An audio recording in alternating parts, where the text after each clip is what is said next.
yamwihakanye gatatu amusubiza mu murimo gatatu. Natwe nibyo Imana yiteguye kudukorera uyu munsi.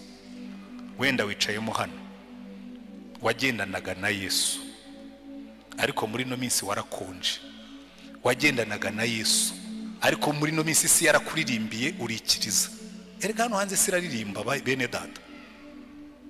Hano hanze hari isi iririmba, iraririmba. Isi ya hano hanze iraririmba, ishobora kugukura muri Yesu urebye nabi.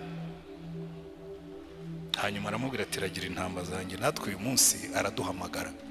Ariko reka mbabwire, hari ibintu bitanu Petero yakoze. Niba urimo kubibona mu buzima bwawe, ni nabyo ndangirijeho. Niba urimo kubibona mu buzima bwawe, menya yuko uri mu nzira inyerera y'amanegeka yo gusubira inyuma. Ikintu cya mbere Petero yakoze cyamuganishije mu manegeka, Yesu yaramubwiye yanga kubyemera. Aramubwira turaza kunyihakanaho kugira ngo yemere ibyo shebuje yamubwiye, yanga kubyemera. Ikintu cya mbere kizakubwira kuri mu manegeka yo gusubira inyuma, nubona gusoma ijambo ry'Imana kwawe kwaragabanutse. Niba hari umuntu usoma umusomyi ukaba warabivuyeho, niba hari umuntu usoma ijambo ry'Imana ukaba warabitezutseho, menya ngo uri mu nzira y'amanegeka yo guhirima nka Petero ukihakana shobuja. Nubona iki kimenyetso cya kabiri, nacyo kiri mu buzima bwawe. Ikindi Petero yakoze, Yesu yarababwiye ngo mube maso musenge kugira ngo mutajya mu moshya. Ngo abwira Petero na Yohana na Yakobo, aravuga ati muze tujyane mumfashe, ariko nanjye mbafashe gusenga kugira ngo mutajya mu moshya. Agarutse asanga Petero arasinziriye. Aravuga ati Petero urasinziriye? Nibyo nakubwiye, mube maso musenge kugira ngo mutajya mu moshya. Nubona ubuzima bw'amasengesho bwawe bwaragabanutse, kandi iyo ni indwara ifata abantu benshi. Abasore benshi barasengaga bagishaka abafiyanse, ariko hamariye kubona umugore amasengesho yaragabanutse. Abashomeri benshi barasengaga bagisengera akazi, ariko aho kamaze kuboneka ntabwo bagisenga. Abagabo benshi barasengaga n'abagore bagishaka inzu yo kubamo, ariko abimariye kuboneka n'imodoka ikaza, gusenga byaragabanutse. Akenshi uzabibona abarokore benshi basaza nk'isabuni bagenda batuba. Barabanza bagatuba mu gusoma ijambo ry'Imana, barangiza bagatuba mu masengesho. Wamubwira ibyo kwiriza ati narwara sirimenaje, wamubwira ibyo kwiriza ati narwara igifu, kandi kera ntiyakirwaraga. Cyaje aho imigisha yabonekeye. Nubona amasengesho yawe yagabanutse ujye ugira ubwoba. Icya gatatu, yakurikiye Yesu arenga ahinguka. Hari igihe ugenda mu buzima bwawe ukumva Yesu agenda agabanuka akarenga uhinguka. Ndenda kubabwira ikintu kimwe, nubona urenga uhinguka ujye ugira ubwoba. Halo. Ariko hari umaze kwibona muri ibyo bitatu maze kuvuga, kavuga kabisa iki ngiki ni jyewe, n'iki ngiki ni jyewe, wenda iki ngiki nicyo cyanjye. Ariko yakurikiye Yesu arenga ahinguka. Hari abantu benshi mwakundanaga na Yesu, uretse ko atari na benshi cyane. Abantu bakunda idini, bakunda uburokore, bakunda guterana, ariko Yesu muzima abenshi ntabwo bigeze banamubona. Ariko nukurikira Yesu arenga uhinguka, umenye ko ubwo uri mu nzira yo kuribwa n'amadayimoni. Icya kane yakoze, yose umuriro w'abanzi ba Yesu. Ageze mu nzu y'umutambyi mukuru yagiye kota umuriro. Burya inzira ya mbere yo gusubira inyuma ni ugutangira kuba inshuti y'abanyabyaha. Umva, abantu turaganira nkavuga ariko kuki mutabyumva. Umukobwa aragenda akajya mu biro by'umupagani, ati atari ko vraiment umuntu nkawe yaremewe hehe koko. Agatangira akakuririmbira akakubyinirira, aho kugira ngo umenye yuko urimo kugwa mu mutego, ahubwo ukarushaho kwegera ngo bakubwire byinshi birenzeho. Umuntu atukurikiyeho ukisanga waguye mu byaha. Ntuzote umuriro w'umupagani, cyane cyane iyo uri umugore. Abakobwa wenda ashobora kubyumva bavuga ati ariko savuga ngo iki, umuntu w'umusaza ungana nkanjye abishuti inkumi ingana nturiya, ufite ubukene bugeze ahantu wigurisha ukigurisha udufaranga tw'amanjwe. Ariko ndatangara kuko hariho n'abasaza barekura. Ariko zikubona umuntu asinya sheke ya miliyoni 15. Hari abantu babonye amafaranga babona nayo gupfusha ubusa. Agasinya miliyoni 15 akaziha umuntu nta kindi kintu uretse gusa kumubona ari inzobe cyangwa asa neza, ariko ibyo si ikibazo kuko abatanga umutungo we, ariko wowe ubyakira urimo urota umuriro w'umunyabyaha. Icyakora niba ushonje warakennye Imana yarinaniwe, ubwo uzayibwira utumva rero Mana nabonye bikunaniye, hanyuma nishakira rudosokuru umupira w'ubutabazi. Ariko icyo nenda kubabwira, Petero yose umuriro w'abanyabyaha. Abantu benshi murimo urota imiriro y'abanyabyaha, ukicarana n'abantu bakubwira iby'ibyaha bikakuryohera, ukabikunda, ukabijyamo, ukisanga abagabo barimo barawota, abagore barimo barawota, abakobwa barimo barawota. Uyu muriro w'abanyabyaha murimo kota uzavamo kwihakana Imana. Erige wakoze ibyaha bakoze ibyaha. Hanyuma icyanyuma yakoze, yanze gutanga ubuhamya.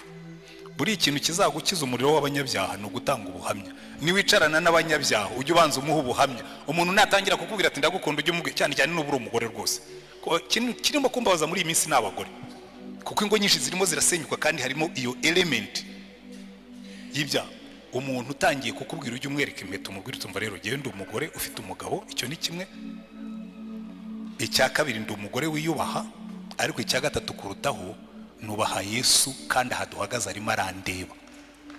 Tanga ubuhamya bwawe. Petero baramubwira ati wa mugabo we ntabwo wari uri hamwe n'uriya mugabo. Bari bamuhaye okaziyo nziza yo gutanga ubuhamya. Umuntu natangira kukuzanaho ibyaha ujye umenya ko guhaye okaziyo nziza yo kumuha ubuhamya. Umuntu natangira kukubwira ibintu by'ibyaha ubonye okaziyo nziza yo kumubwira uri we. Umuntu natangira kukubwira ibintu bitari byo ubonye okaziyo nziza yo kumubwira Yesu n'ibyo Yesu akora mu buzima bwawe. Ariko kubera ko dukunda gushimwa n'abantu no gukundwa n'abantu cyangwa se n'ibintu, dutakaza umwanya wo gutanga ubuhamya.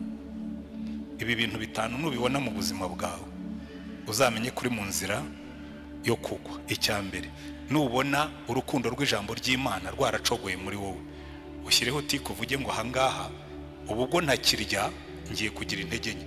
Nubona igihe cyawe cyo gusenga cyaragabanutse, uvuge utubu noneho ndagiye, bibiri byapfuye. Nubona usigaye ukurikira Yesu arenga uhinguka, ukajya wumva ibintu by'Imana bitakigufata cyane, shyiraho tiko uvuge ngo ndagiye. Nubona usigaye uryoherwa no kujya kuri WhatsApp ukohereza inzenya zitagira umumaro, ukohereza inzenya zinavuguruza, hari ibintu byatumariye abantu. Inzenya z'ibyaha ziri kuri WhatsApp, ziri kuri YouTube, umuntu akicara agaseka, uraseka urimo kota umuriro w'abanyabyaha. Ibyo wariye nibyo usa nabyo. Hanyuma nubona utakigira ishyaka ryo gutanga ubuhamya, ubundi abarokore barangwa no gutanga ubuhamya, uzamenye ngo buriya ibyanjye bishobora kuba biri, ariko uziwikira ijambo. Yesu ari muri business yo kugarura abantu mu nzira. Wenda nawe uyu munsi arimo araguhamagara, arakubwira ngo ibuka aho wavuye ukagwa, wongere ugire urukundo rwa mbere, ugaruke mu nzira. Hanyuma niza akatubwira twese uko tungana ngo munkurikire, twongere tugendane turi kore dufatanya agatoki. Wenda wumvise ijambo ry'Imana rikora ku mutima wawe, wumvise hari ibyo Yesu arimo kukubwira, wumvise hari aho urimo gusubira inyuma, wumvise hari aho urimo kugenda nabi, wumvise hari ibyo ugomba gukosora, wumvise hari ibyo ugomba gusubiramo. Niba wumvise Imana ivugana nawe, ngirira neza, wigirire neza, uzamura ikiganza ubwira Imana ngo Mana, kada ifite bitero bibiri, kadutere umwami vuga nanjye ndumva, ariko muyiririmbe nk'isengesho. Mwami vuga nanjye ndumva, ndindereye cyumbwira, kijya kinezeza cyane, kimpana ibicumuro.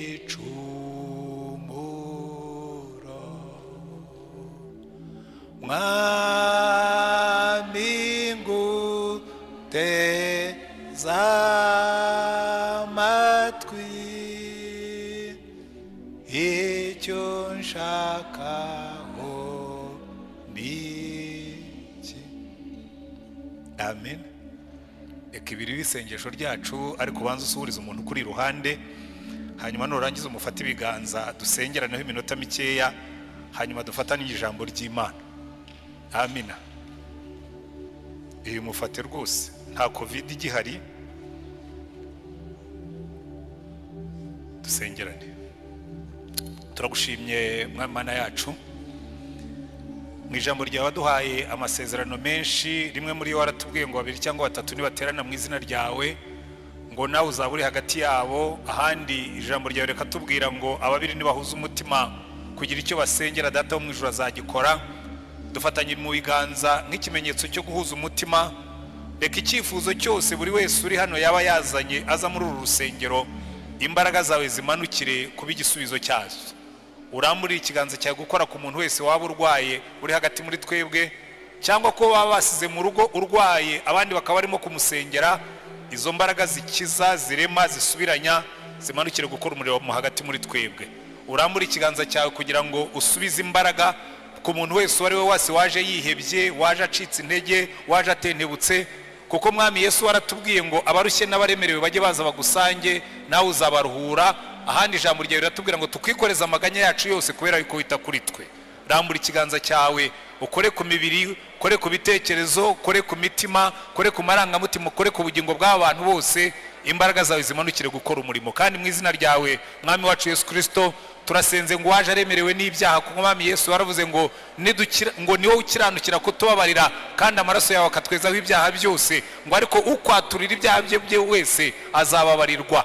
Reka umwuka wawe ramanukire kwemeza abantu ibyaha byabo, kugira ngo uyu munsi abatakuzi bakumenye, kugira ngo uyu munsi abakumenye basubire inyuma bagaruke mu nzira, kugira ngo uyu munsi natwe twese tukigendana nawe twambikwe imbaraga nshya kugira ngo tugendane nawe. Mwuka wera rero kuko niwe twahawe kugira ngo ukore ibyo byose, genda hagati muri twebwe, genda muri iri teraniro ryose, ntihagire umuntu n'umwe usubira yuko yaje. Imbaraga zawe zikora umurimo muri iri teraniro. Umwami wacu ahabwe icyubahiro, ubwoko bwe buhabwe umugisha, ko ni mu izina ryawe dusaba Umwami wacu Yesu Kristo.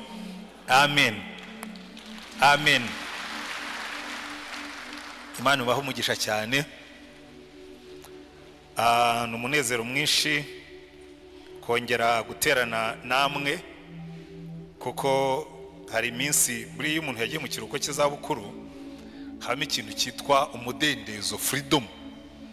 Ntabwo uba ukiri umukristo wa paruwase runaka. Ubundi muri Anglikani buriya hariho n'ikintu, ariko amezi narayarengeje.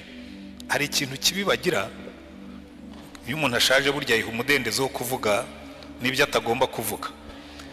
Hari ikintu kibi ubundi buriya kiba mu mico yacu yo kubwira umupastori ngo iyo umupastori avuye muri paruwasi agomba kumara igihe atayigarukamo ngo kugira ngo atavangira abo yahasize. Ubundi ibyo biba mu mategeko, biranditse ahantu kugira ngo nyine utavangira. Ariko ibyo ngibyo babikora ku bapastori bimukiye mu yandi maparuwase, kuko iyo ugiye mu kiruhuko cy'izabukuru uhitamo paruwasi ujyamo ukayibera umukristo. Ariko kenshi nabwo kera basabaga yuko ujya mu yindi paruwasi itari iyo ngiyo wari urimo. Ibyo ariko byarashaje, byavuyeho. Ubu muri kino gihe ntabwo bigihari, muhumure. Rero n'amezi batanga ubundi igihe narayarengeje kuko maze umwaka hafi. Ubwo nyine mfite uburenganzira bwo kuba umukristo w'iremera, kandi ayo mategeko ntabwo bakibatindaho cyane. Rero utuntu tumwe na tumwe muba mutazi tuba dugobetse ahantu twishe mu nguni, tumeze nk'inyenzi n'amajeri. Ariko hari igihe umuntu agira gutya yabivumbura gato ukabona amajeri araje, ariko nta kivumbuka, sinzi uko byagenze. Rero ibyo ngibyo ni umunezero kugaruka hano. Hari ahantu Paulo yanditse aravuga ngo mwambereye inkoramutima cyane, namwe mwambereye inkoramutima cyane, kuko ubundi jyewe nayoboye amaparuwasi 3. Nayoboye paruwasi ya Kabuga nkiri umurayiki, mfite umupastori nyobora. Ibyo nabyo bijya bibaho muri Anglikani, bari barampaye umupastori ngo mufashe, hanyuma ariko ari giye ushinzwe kuyobora paruwasi, we akaba ashinzwe amasakaramentu. Hanyuma mvayo nyobora katedrali, ariko paruwasi nabayemo mu buryo bufatika ni paruwasi ya Remera. Katedrali nayo mazemo imyaka 3, ariko Remera nahamaze 12. Urumva nyine niho hantu nabaye koko. Ubwo rero iyo nibutse Remera niyo nsenga, hari isezerano nabahaye nabwiye ngo sinzareka kubasengera, kandi ndabikora pe. Nta munsi njya senga ngo ne gusengera abanyaremera, ari abapastori, ari abakristo, kuko uwo ni umurimo w'abakristo ubundi. Ngewe kuva mu myaka myinshi maze nkizwa, hari ibintu bigera kuri bitatu iteka ryose umukristo wiyubaha agomba gusengera. Agomba kwisengera we n'umuryango we, kandi iyo mvuze umuryango ni abantu bose bari mu muryango wawe. Ugasengera itorero, ugasengera igihugu.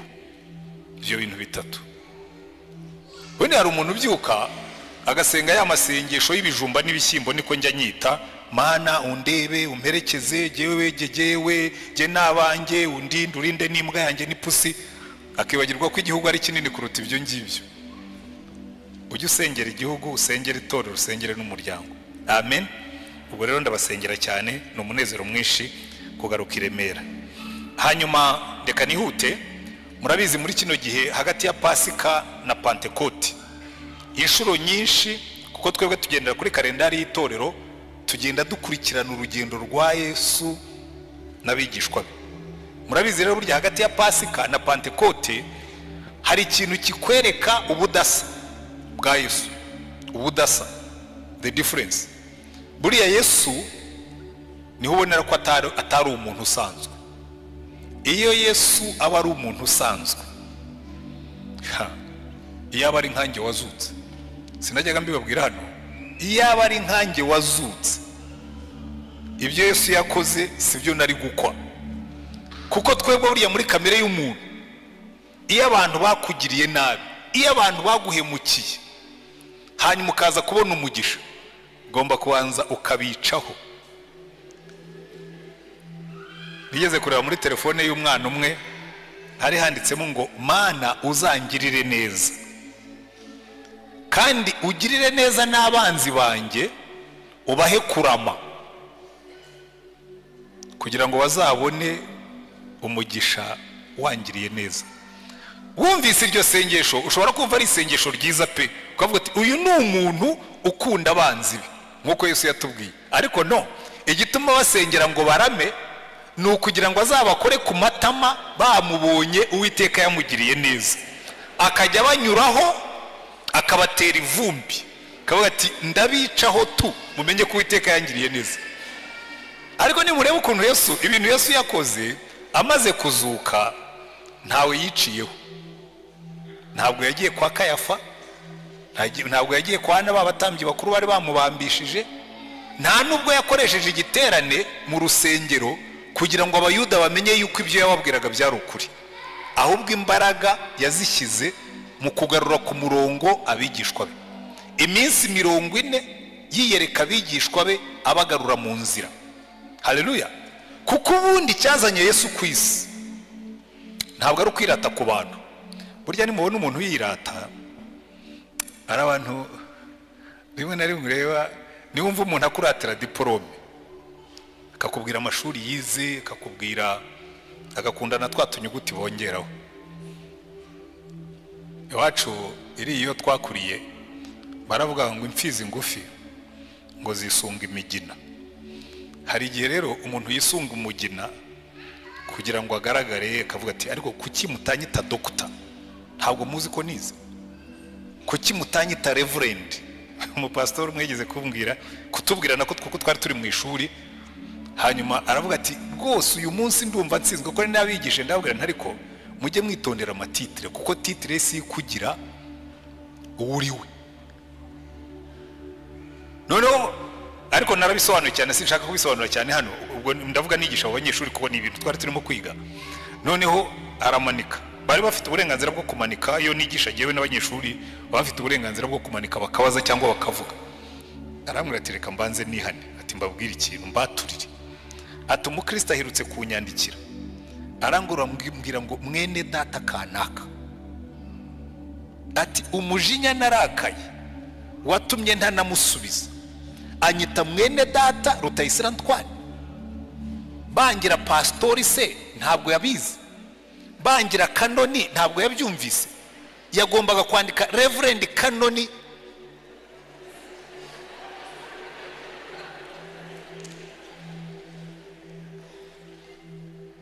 Hanyuma yarabyihaniye. Buriya Yesu iyo rwose ashaka kwica ku bantu, aba yarabikoze, ariko icyari cyamuzanye ntabwo ari ugukora abantu ku matama. Icyari cyamuzanye si ukutwereka ko akomeye, kuko niyo ashaka kutwereka ko akomeye hari ibintu atakoze yari kuba yarakoze. Yari kuva ku wa mbere akageza ku cyumweru akora ibintu bihambaye, agasiga ibintu bihambaye kugira ngo abantu bazibuke ko hari umuntu uhambaye waciye mu isi y'Yerusalemu, ariko ntabyo yakoze. Yagendaga n'amaguru, ntabwo yarabuze kurusha. Iyo ashaka ifarasi hari n'abari kwimuha banezerewe, ariko yagendaga n'amaguru. Yashoboraga gutubura imigati, iyo ashaka aba yarakoze buranjori akaba umukire. Yashoboraga gutubura amafi, yashoboraga gukora supermarket igurisha amafi kandi nta gishoro yashyizemo uretse imbaraga z'Imana zimurimo, ariko ibyo yari yarabinesheje. Amara igihe arimo kugarura abigishwa be ku murongo. N'uno munsi nibyo akora. Natwe twicayemo hano twese, icyo Yesu agushakaho, ikizana Yesu iteka ryose, ni ukuza kukubwira ngo ariko uracyari mu nzira, ariko uracyari ku murongo, ariko sinagusubiza ku murongo. Kuko icyo Imana yaje gukora kuva umuntu akoze icyaha ni ukumugarura ku murongo. Buriya uwo ni wo murimo w'Imana. Muri ibi bice badusomeye tubona Imana iri muri gahunda yo kugarura abantu bayo ku murongo, kuko twese turatana. Murabizi iyo tugiye gukoresha control y'imodoka, ikintu cya mbere abantu bose banza gukoresha ni ukujya gukora alignment y'amapine. Harya babyita ngo iki? Pensage. Kujya kubanza gukoresha pensage, kuko n'amapine y'imodoka ubwayo aragenda yageraho ngaho agatangira agahobagira agatana. Burya natwe niko tumeze, tugomba gukorerwa pensage regiriyeroma. Imana ikavuga ngo reka mbaze nkusubize ku murongo ugendane na Yesu nkuko bikwiriye. Ahubwo reka nkubaze ikibazo uyu munsi, urimo uragendana na Yesu uko bikwiriye? Hano rero mu rusengero twebwe icyo dukora, iyi ni garage ikora pensage. Haleluya. Tukagukorera pensage, tukagusubiza ku murongo, tugakora alignment, urugendo rwawe rukagenda neza, rutondetse neza na Yesu. Amen. Uyu munsi rero turareba ahantu Imana yakoreye pensage abagabo babiri, kandi bibihangange ku Mana, ibasubiza ku murongo, ibagarura mu muhamagaro, ibagarura mu busabane n'Imana. Haleluya. Uwa mbere twabonye ni Dawidi. Buri umwami Dawidi yari umuntu uri special ku Mana, umuntu udasanzwe. Ijya no kumutoranya, yabwiye Samuel aramubwira ngo genda ujye kwa Yesayi w'i Betelehemu, nabonyeyo umwana. Uyu mwana ni umwana udasanzwe, uyu mwana ni umwana umeze nk'uko umutima wanjye wifuza, a man after my heart. Samuel aragenda, ageze kwa Yesayi w'i Betelehemu. Yesayi we nta nubwo yajyaga abona ko Dawidi ari special, ntabwo yajyaga abona ko Dawidi adasanzwe. Burya hari abana baba badasanzwe ariko we ntushobore kubibona, ariko Imana ikajya ivuga ngo nyamara uyu muntu nubwo umubona yoroshye, uyu muntu nubwo umubona asanzwe, uyu muntu nubwo umubona ari mugufi, uyu muntu nubwo umubona wenda atari igitangaza mu buranga cyangwa mu bwenge, ariko ari special kuri jewe. Icyamukundishaga Imana ni iki? Yari afite umutima ukunda Imana, yari afite umutima ushaka Imana, yari afite umutima wumvira Imana. Haleluya. Nimuzitegereza neza muri Bibiliya, Imana yivuga kuri Dawidi, na Dawidi nawe iyo yivuga. Ubundi iyo bavuze Dawidi nicyo uhita wumva mu mutwe, wumva Goliyati. Amen. Ariko Dawidi we agiye gupfa aravuga ngo ya sinshaka ko muzanyibukira kuri Goliyati, sinshaka ko muzanyibukira ku ntambara narwanye. Aravuga ngo nimushaka kwibuka Dawidi mujye muvuga ngo umuhimbyi w'igikundiro wa zaburi za Isirayeli, nguwo umwami, nguwo Imana yasize amavuta. Urumva uwe yaravuga atoya ntimukanyibukire kuri biriya byo hanze. Bayidoye njya mbibwira abantu nanjye, hano mu Giporoso hari abantu duhura kamwe gatari ko ntabwo kiba mu Giporoso, nashwe yagiye mu kiruhuko cy'izabukuru, ngo abantu se ko bakivuga ngo hari ngo Iremera kwa Rutayisire, ntabwo ari nyine iryo ni amakosa y'abantu. Hano ni muri Anglikani y'i Remera, hano ni mu Gipuruso, ntabwo ari kwa Rutayisire. Kwa Rutayisire ni mu Rukiri. Ariko abantu baragenda bakakwitirira ibintu by'inyuma. Ubundi nanjye umbajije, uru rusengero ryo ntabwo ariko runezeza, nezezwa n'abantu bakijijwe, nezezwa n'abantu bahimbize, kuko ubundi Yesu natunguka mu kirere, ijambo ry'Imana ritubwira ngo ibi byose azabanza ngo abitungeho, niba ari umuriro azashyiramo, niba ari razeri azakoresha, ngo ibi byose azabanza bizingazinge abitwike. Hanyuma mubwire ngo rero umwami Yesu ngo ndiremera, ngo twari twarubatse urusengero runini, ati nyine runyereke. None se wamaze kurutwika? Nyine nibyo nakubwiraga, ntugatinde kubizashira, ujye utinda kubitazashira, kuko muri ino si abantu benshi iyo batureba tugenda bishimira ibimodoka binini dutwaye, ngo musigaye mubona imodoka kana kagendamo, ngo ye aragenda mu kimodoka kinini, ariko mu ijuru ntibamuzi. Kandi icyo kimodoka kinini, believe me, icyo cyo kiranabikwiyerekera. Uzapfe bakujyane Rusororo, rimwe na rimwe nta nubwo kiguherekeza, bagushyira muri korubiyari y'inkodeshanyo, ikimodoka kigasigara mu rugo. Ibigaragarira amaso burya si byo bifite akamaro. Niyo mpamvu Dawidi yavuga ngo biriya bigaragarira amaso kwica Goliyati ntabwo bingana no guhimbaza buri imwe ivuga icyubahiro cy'Imana. Ariko Dawidi, buriya revolution Dawidi yazanye muri Isirayeli ni ukuririmba Zaburi. Kandi murambibabwira, nubona umwami cyangwa umuyobozi, yaba executive, yaba meya, yaba ministre, yaba umusirikare, yaba umudogiteri, yaba umuki, nubona umuntu ufite icyubahiro uririmbira Imana, bakoma amashyi ukamubona ko mu mashyi ko abyemera afishizemo imbaraga, uzavuge ngo uriya ashobora kuba yarasobanukiwe ikintu abandi batasobanukiwe. Dawidi iyo bavugaga Imana yitereraga hejuru akabyina. Muribuka bazamuye isanduku y'Uwiteka, Dawidi niwe wateraga chorus, abajya imbere arabyina, arataraka. Mikali wamenyereye protokole avuga ati ye baba we, dore wa mwami umwami wa Isirayeli aribeyura imbere y'abagaragu n'abaja nk'umuntu wahongwa wa burebure. Aramubwira ati buriya nibeyuraga imbere y'Imana yanjye. Haleluya. Yanguye inyuma y'intama ikangira umwami wa Isirayeli. Haleluya. Ariko bambe abantu Imana izamura mukibagirwa aho yabakuye, nzajya mbaririmbira nk'ikivumvuri. Ubwo iyo mvuze gutyo abanyamugi ntibashobora kubyumva, kereka abantu babaye mu cyaro. Abantu mwaririmbiye ibivumvuri mwamuzi icyo nshaka kuvuga. Twajyaga dufata ikivumvuri tukagitunga ku katsi, hanyuma warangiza ukakizunguza gutya kugira ngo kimere nk'igishaka kuguruka, ugashyiraho umunwa givuga ngo wow. Ababaye mu cyaro murabyibuka, uwo wari umukino w'abana. Ariko twarakibyiniriraga ukavuga ngo vuga Nyamatanga, vuga nzagusubizaho nagukuye. Njya mbwira Imana, uzambabarire ntuzansubizaho wanguye, aho wanguye ndahazi, ntuzansubizeyo. Ariko buriya abantu mwicayemo hano, Imana ije ikababwira utoke, ngiye kukugirira neza ngusubizaho nagukuye. Mushatse mwajya mushima Imana tuzaho twavuye. Haleluya. Dawidi rero yarabizi agashima Imana. Ariko uwo muntu Imana ishima, reka nihute kuko ubwo natangiriye ku ruhande. Uwo muntu Imana ishima, hari umunsi Satani yamuciye muri humye, amwereka umugore ari muri etaje hejuru.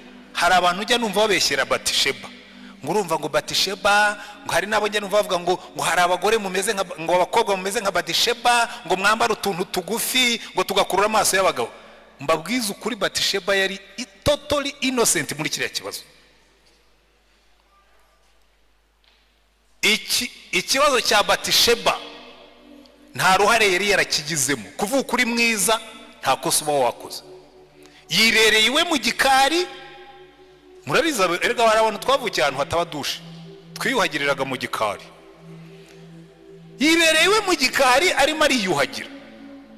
Buriya ikibazo cy'abantu bafite amazu magufi baturanye n'abantu bafite amazu maremare. Uba wibereye muri dushe, umuntu utuye hano hirya arimo kureba muri dushe yawe ameze gutya. Ikigabo gihagaze kuri bariko umugore yibereye muri dushe, nerega none munsi birabo yibereye muri dushe arimo ariyuhagira arisiga bya bindi abagore mukora mugati erega bambe hari igihe mbareba nkabagirira impuhwe. Uzi ko mwiza muri uyu mujyi nabyo ni ikibazo. Yewe sindi umugore, ariko iyo ndebye abana bari bari muri uyu mujyi, ibigabo bifite amaso yaturumbutseyo, ndavuga numva mbabariye abakobwa b'inzore n'abagore beza, kubera ko ba Batisheba ni benshi no muri uyu mujyi wa Kigali. Ibyo mvuga mbifitiye gihamya. Umukobwa yinyurira mu muhanda, ibigabo bigahagarara, ati ngutware untwaruza njyahe, kandi yakwanga ngo kiriya gikobwa kirasuzugura, yagusuzugura ubundi gahunda muri mufitanye niyihe. Abagore b'inzobe reka twikomereze. Dawidi umuntu Imana yashimaga areba Batisheba aramusambanya, amuteye inda, amaze gusama araza aramubwira ati mva mwami bya bintu twakoze byagize ingaruka. Dawidi ate ko numva ibyo bintu biri grave. Ibyo kuba umuntu w'Imana burya ni Imana yari irimo kumukomanga ngo Dawidi ihane, aho kugira ngo yihane ashaka gusibanganya ibimenyetso, ashaka kubitwikira. Abwira Yowabu umukuru w'ingabo bari barateye intuza mu murwa w'Abamoni, aramubwira ati nyoherereza Uriya. Uriya yari umujenerali, nimusoma Bibiliya zanyu neza, Uriya ni mu ntwari 30 za Dawidi. Uriya w'umuhiti nawe arimo, yari umwe mu bajenero bo hejuru. Ubone ntabwo ari generali ujya gutanga raporo y'intambara, hari abantu baba bishinzwe, hari abantu baba bari batoya. Umwami amutuma ati nyoherereza Uriya aze kuvuga amacumu. Kuvuga amacumu no gutanga ripoti yuko intambara irimo kugenda. Uriya agomba kuba yaratashye avuga atari gusa ibi ntibisanzwe. Kuva ryari umusirikare mukuru general uyoboye division nini aba ari ujya kuvuga amacumu? Kuko wasangaga nimusoma Bibiliya zanyu neza kuvuga amacumu abana batoya, abasirikare b'insoresore nibo babivyiganiraga, ariko abasirikare bakuru ntabwo ari bajyaga gukora ibyo bintu. Uriya ataha yikandagira, agomba kuba yarageze yabaza abagenzi be mu barinda umwami, aronga atari ko sha ibi bintu bidasanzwe kuki umwami yantumyeho. Bagomba kuba baravuga turitonde, muri ino minsi hari akarindi hagati ya boss na muki wawe, hari akarindi tumaze iminsi tubona. Nuko bimeze. Singiye gusangira umugore na boss yanga kujya kuryamiwe, ariko Dawidi icyo yashakaga gukora, ashaka ko agenda akaryama yanda ikamwitirirwa. Hanyuma umunsi wa kabiri ngo Dawidi abonye atagiye ngo aryame, noneho wamuha inzoga arasinda, kuko yaravuga ati ibyo byose nimuha inzoga agasinda ubwenge bwe buracurama ataye. Aranamuhamagara ngo atari koze kunumvise ko waraye ku gikumba hamwe n'abandi ku gicaniro, kuki utatashye ngo ujye gusuhuza madamu unaryama uruhuke bite byawe. Arambwira atari ko Nyagasani, abasirikare nyoboye barimo bararwana n'Abamoni, jewe nitahire njye kwidagadura, njye kubyina, njye kunywa no kuryamana n'umugore, ibyo ntibikaba. Imana yangaye ngo aramusindisha, arangije arambwira ati yataha ujye kuryama. Ngo arataha asubira handi ku gicaniro. Mu gitondo Dawidi amenye ko ataryamye ngo atwikire icyaha cye, yandika urwandiko rw'ibyaha, yandikira Yowabu ati ubu ngubu Uriya mumushyira ahantu hakomeye, Abamoni bamutikura apfe. Yowabu agomba kuba aribaje ati habaye iki, uyu musirikare yapfuye iki na shefu? Amushyira ahantu baramutikura arapfa. Arangije abwira waje kuvuga amacumu, noneho utari n'umusirikare mukuru, arambwira ati ugende ujye kuvuga amacumu ariko ugende wikandagira. Urabizi Dawidi iyo bamwiciye umusirikare amera nk'intare yakomeretse, ashobora kuza kuguhitana, kuko Uriya numwe mu batoni be. Ariko nubona azamuye umugara umubwire ngo erega mwami na Uriya w'umuhiti nawe yapfuye. Yaragiye atanga raporo, amaze kuyiha Dawidi. Dawidi aravuga ngo erega ngo inkota iryumwe ngo eje karyundi. Iryo jambo yavuze niryo Imana yamuhanishije, iramubwira ngo ibi bintu wakoze ko wari wasambanye iyo wihana ntihongereho icyaha cyo kwica umuntu. Umva mbabwire namwe mwicayemo hano, iki cyaha abantu benshi baragikora. Abakobwa murasambana n'abahungu mugasambana, mwarangiza mukica umuntu, mugakuramo inda ngo murahisha yuko mwasambaye. Mubyare abikirego cy'icyaha cyawe, mubyare nurangiza usaba Imana imbazi, Imana ikubabarira. Ariko wakoze icyaha urangije wongeraho kiri umuna cyacyo cyangwa gikuru cyacyo. Ndetse ibyo Dawidi yakoze n'uno munsi abantu barabikora. Ni bangahe barimo gukuramo amada muri iyi minsi, tukanabishyira no mu mategeko ngo bajye babona uko bakuramo inda. Abantu baragwera ngo erega ngo hari igihe umuntu yabatwaye inda atabishaka. Ubundi ninde utwara inda abishaka keretse warongo? Mwaretse gusambana ntimwica abantu. Ngo hari igihe uterwa inda n'umuntu utagomba kuyigutera. Ubundi ninde ugomba kugutera inda uretse umugabo wawe? Mujye mwimika ibyaha nimurangiza genda umupasitori. Reka mvuge nk'uko Imana ivuga. Dawidi amaze kumwica, Imana iraza ibwira Natani ngo genda umbwirire Dawidi ngo ibi bintu wakoze byamubabaje, byababaje Uwiteka, kandi byatumye n'abanzi b'Imana bayituka. Jewe nanibaza ukuntu babimenye, ariko nigeze kureba ndasesengura nsanga burya ntabwo icyaha kijya cyihishira, kuko cyihishiriye Satani ntiyaba kiri Satani. Umva mbabwira bibwira ko ushobora guhisha icyaha. Ntushobora gutwika inzu ngo uhishe umuriro cyangwa uhishe ivu, kandi Satani ntiyaba kiri Satani akuretse ugakora ibyaha. Hari abantu bajyaho abagore bakigira smart ngo akagenda akajya gusambana. Ngaho ni mujye muba smart, na Satani nawe ni smart kuko agomba kugukoza isoni. Nahoze nigisha abantu ejo, uyu mujyi rero urimo ubugoryi bwinshi, ariko nganze nigire kuri Petero kuko niwe nigishaga. Sinzi impamvu natinze kuri Dawidi, ariko ubwo wenda hari abo Imana ishaka gukosora. Mu gitondo ndimo kwinanurira imitsi y'abasaza, ngenda inyuma y'abakobwa babiri sinzi aho bari bavuye gukora akazi ka nijoro. Iyo mvuza ka nijoro ubwo murumva ko ariko umukobwa umwe arimo kubwira undi ati shakiriya kigabo rero kizi ko kimfite kandi ntikizi ko ari giye ugifite. Ati nzamurya. Ndavuga risha uyu mugabo iyo mba muzi nari kumuhamagara nkamubwira ntumva wa mugabo we imigambi numvise barimo kugukorera. Abantu rero ngo musigaye murya abana waretse ko ari bo barimo kubarya. Umva umukobwa aragenda abwira undi amubwira ngo wazandobeshejeho. Ndavuga ntiyampaye nka noneho uyu we baramurya ari babiri. Ngaho mwicaremo hano babarye mwibwira ngo muri bitangaza.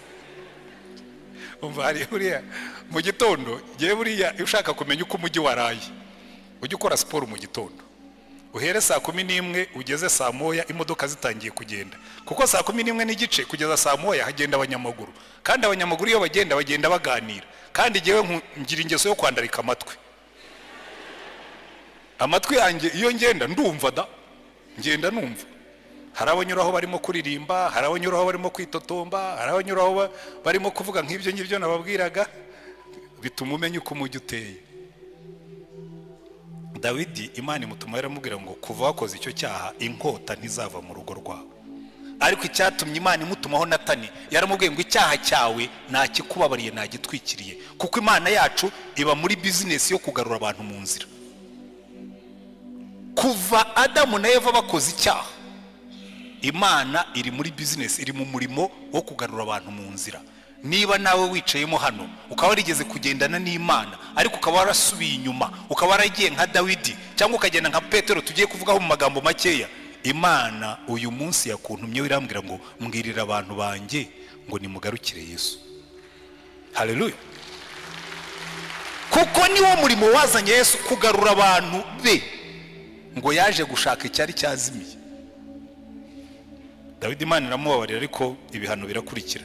Ubwo Adamu na Eva bari bamaze gukora icyaha, Imana yaje kubagarura ariko barayinanira.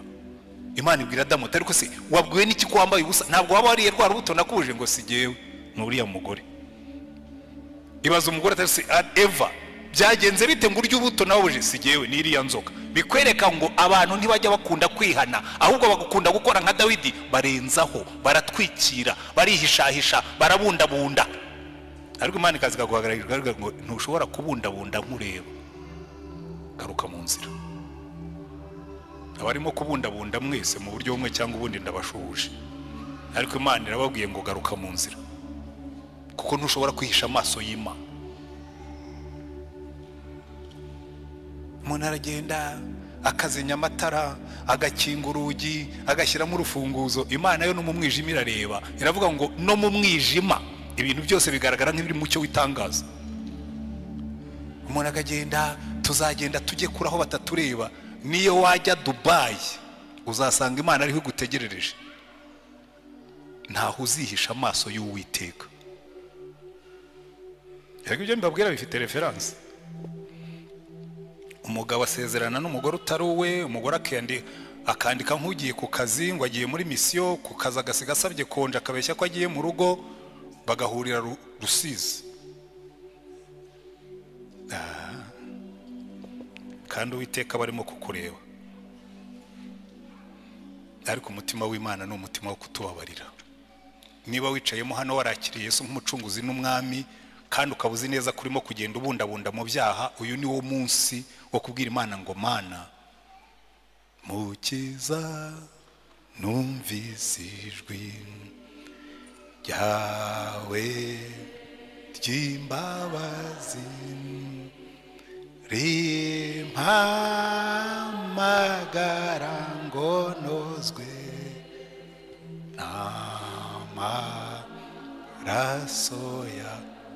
Iyo niyo ndirimbo yacu y'uyu munsi.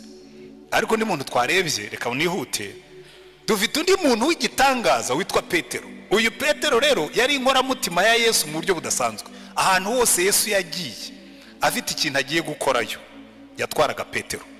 Ajya guzura umukobwa wa Yayiro, yari hamwe na Petero. Nyirabukwe wa Petero arwaye, Yesu yagiye kumuzura. Ubwo yahinduka gukundi ku musozi, yari hamwe na Yohana na Yakobo na Petero. Petero yabaga ari ahantu hose Yesu ari. Kandi Petero akagira utugeso tumwe tuvamo imbaraga. Petero icyambere yakundaga kuvuga. He was always talking. Buri kintu cyose yabaga gifiteho igitekerezo. Yesu aza kubabaza aravuga ati ariko abantu bavuga ko ndinda, ati ninde utabizi? Uri Kristo, uri umwana w'Imana. Undi ati byose wowe ubyihishuriye, ni Imana ibikubwiye.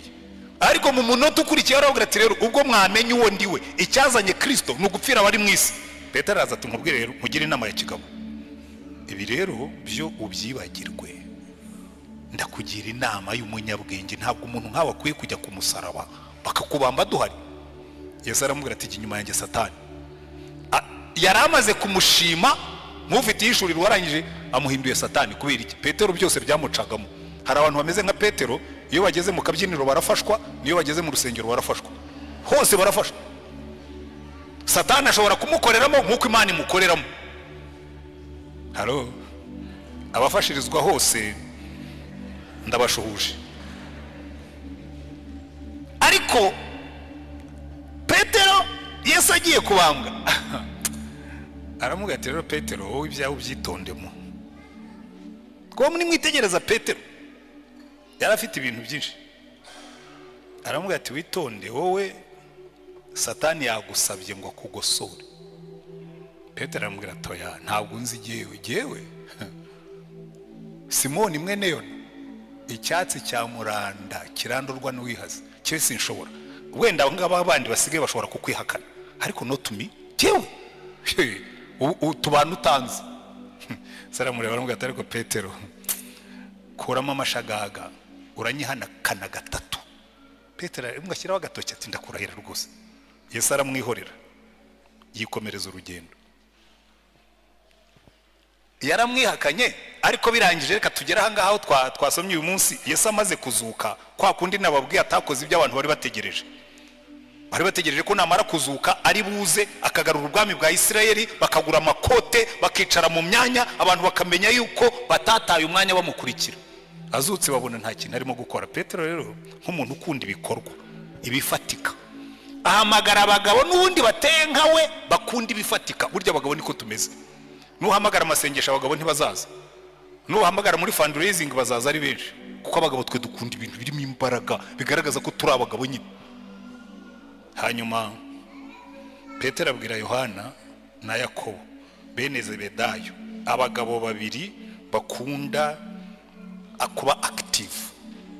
Basanze umugabo yirukana amadayimoni mu izina rya Yesu, baramwe tubasha kubuta dukurikira silence, ambara agapfukamunwa kandi ntuzongere kuvuga muri iryo zina.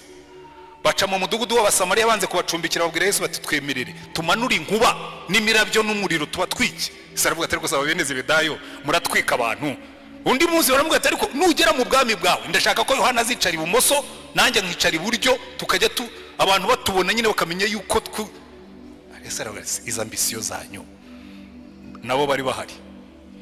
Hari abagabo b'ibitekerezo rero, ubitwa Toma wafataga ibifatika. Yesu yazutse, baramubwira ati Toma Yesu yazutse, aravuga ati mva mujye munkuraho amarangamutima nk'ay'abagore, jewe nemera ibyo mbona, mumubwire niba yazutse azanyiyereke, nshyire ikiganza mu rubavu anyereke n'inkovu mu biganza. Hari abantu rero duteye dutyo, nanjye ngiye nkunda ibifatika, ndi umuntu wa Toma.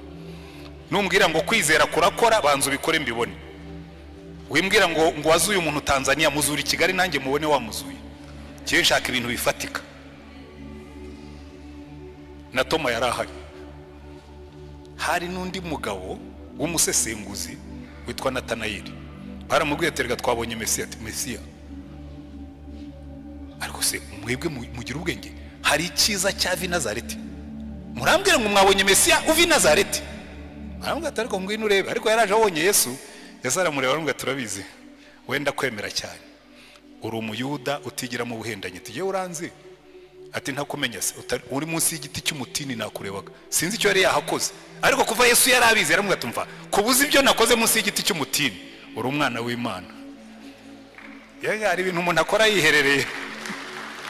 Jewe njyeka ibintu bibiri, so atashobora kuba yarahasenze isengesho cyangwa ashobora kuba yarakoze ibindi umuntu akenera gukora abandi batamureba. Sinzi kimwe muri ibyo ngibyo cyo yari yakoze. Icyo nzi ni kimwe, kuba Yesu abizi byamwemeje ko ari umwana w'Imana. Na Natanayeli yarahari. Aba bagabo rero buriya baragoye cyane.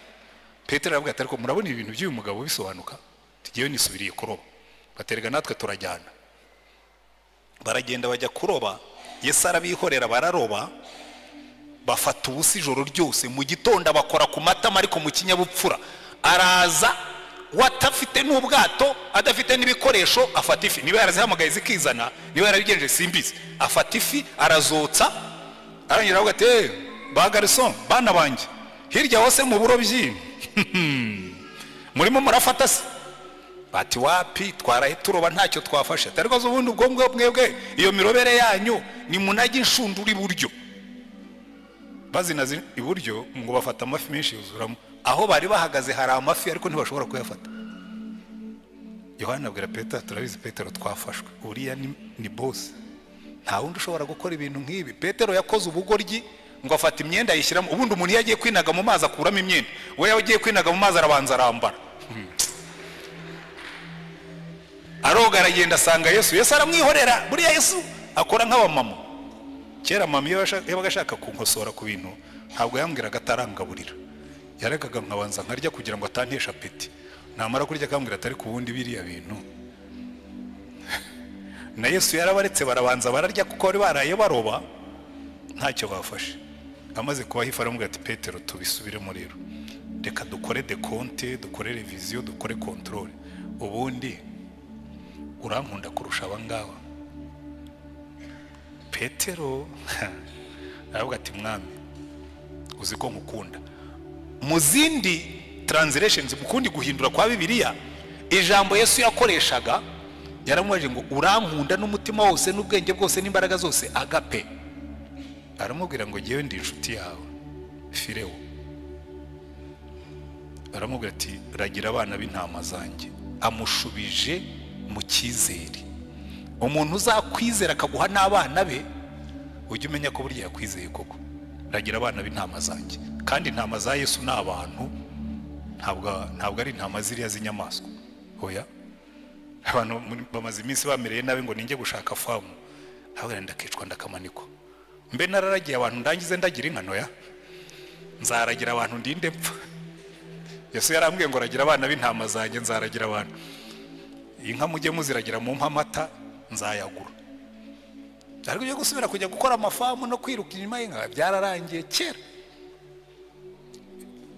Ibyo Imana irakarama.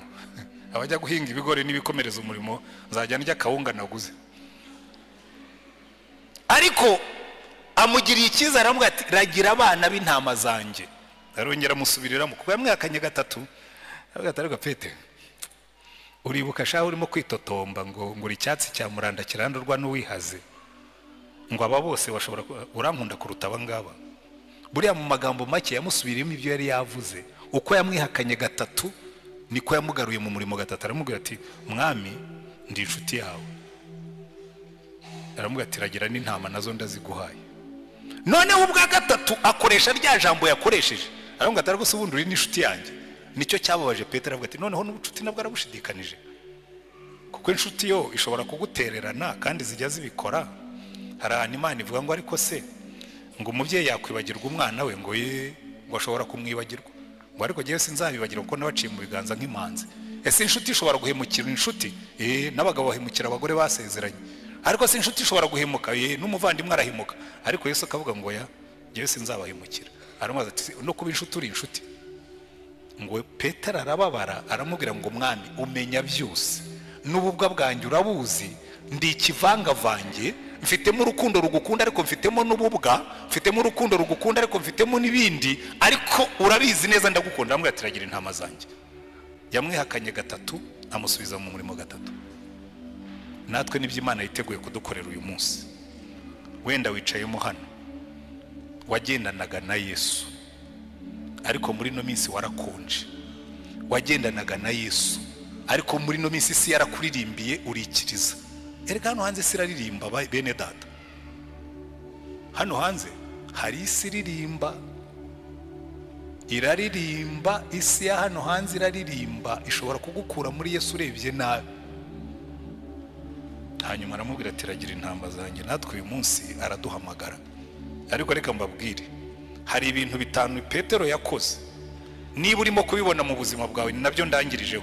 Niba urimo kubibona mu buzima bwawe, menya yuko uri mu nzira inyerera y'amanegeka yo gusubira inyuma.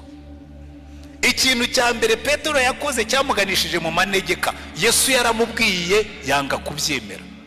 Aramubwira turaza kunyihakanaho kugira ngo yemere ibyo shebuje yamubwiye, yanga kubyemera. Ikintu cya mbere kizakubwira kuri mu manegeka yo gusubira inyuma, nubona gusoma ijambo ry'Imana kwawe kwaragabanutse. Niba wari umuntu usoma umusomyi ukaba warabivuyeho, niba wari umuntu usoma ijambo ry'Imana ukaba warabitezutseho, menya ngo uri mu nzira y'amanegeka yo guhirima nka Petero ukihakana shobuja. Nubona iki kimenyetso cya kabiri, nacyo kiri mu buzima bwawe. Ikindi Petero yakoze, Yesu yarababwiye ngo mube maso musenge kugira ngo mutajya mu moshya. Ngo abwira Petero na Yohana na Yakobo, aravuga ati muze tujyane mumfashe, ariko nanjye mbafashe gusenga kugira ngo mutajya mu moshya. Agarutse asanga Petero arasinziriye. Aravuga ati Petero urasinziriye? Nibyo nakubwiye, mube maso musenge kugira ngo mutajya mu moshya. Nubona ubuzima bw'amasengesho bwawe bwaragabanutse, kandi iyo ni indwara ifata abantu benshi. Abasore benshi barasengaga bagishaka abafiyanse, ariko hamariye kubona umugore amasengesho yaragabanutse. Abashomeri benshi barasengaga bagisengera akazi, ariko aho kamaze kuboneka ntabwo bagisenga. Abagabo benshi barasengaga n'abagore bagishaka inzu yo kubamo, ariko abimariye kuboneka n'imodoka ikaza, gusenga byaragabanutse. Akenshi uzabibona abarokore benshi basaza nk'isabuni bagenda batuba.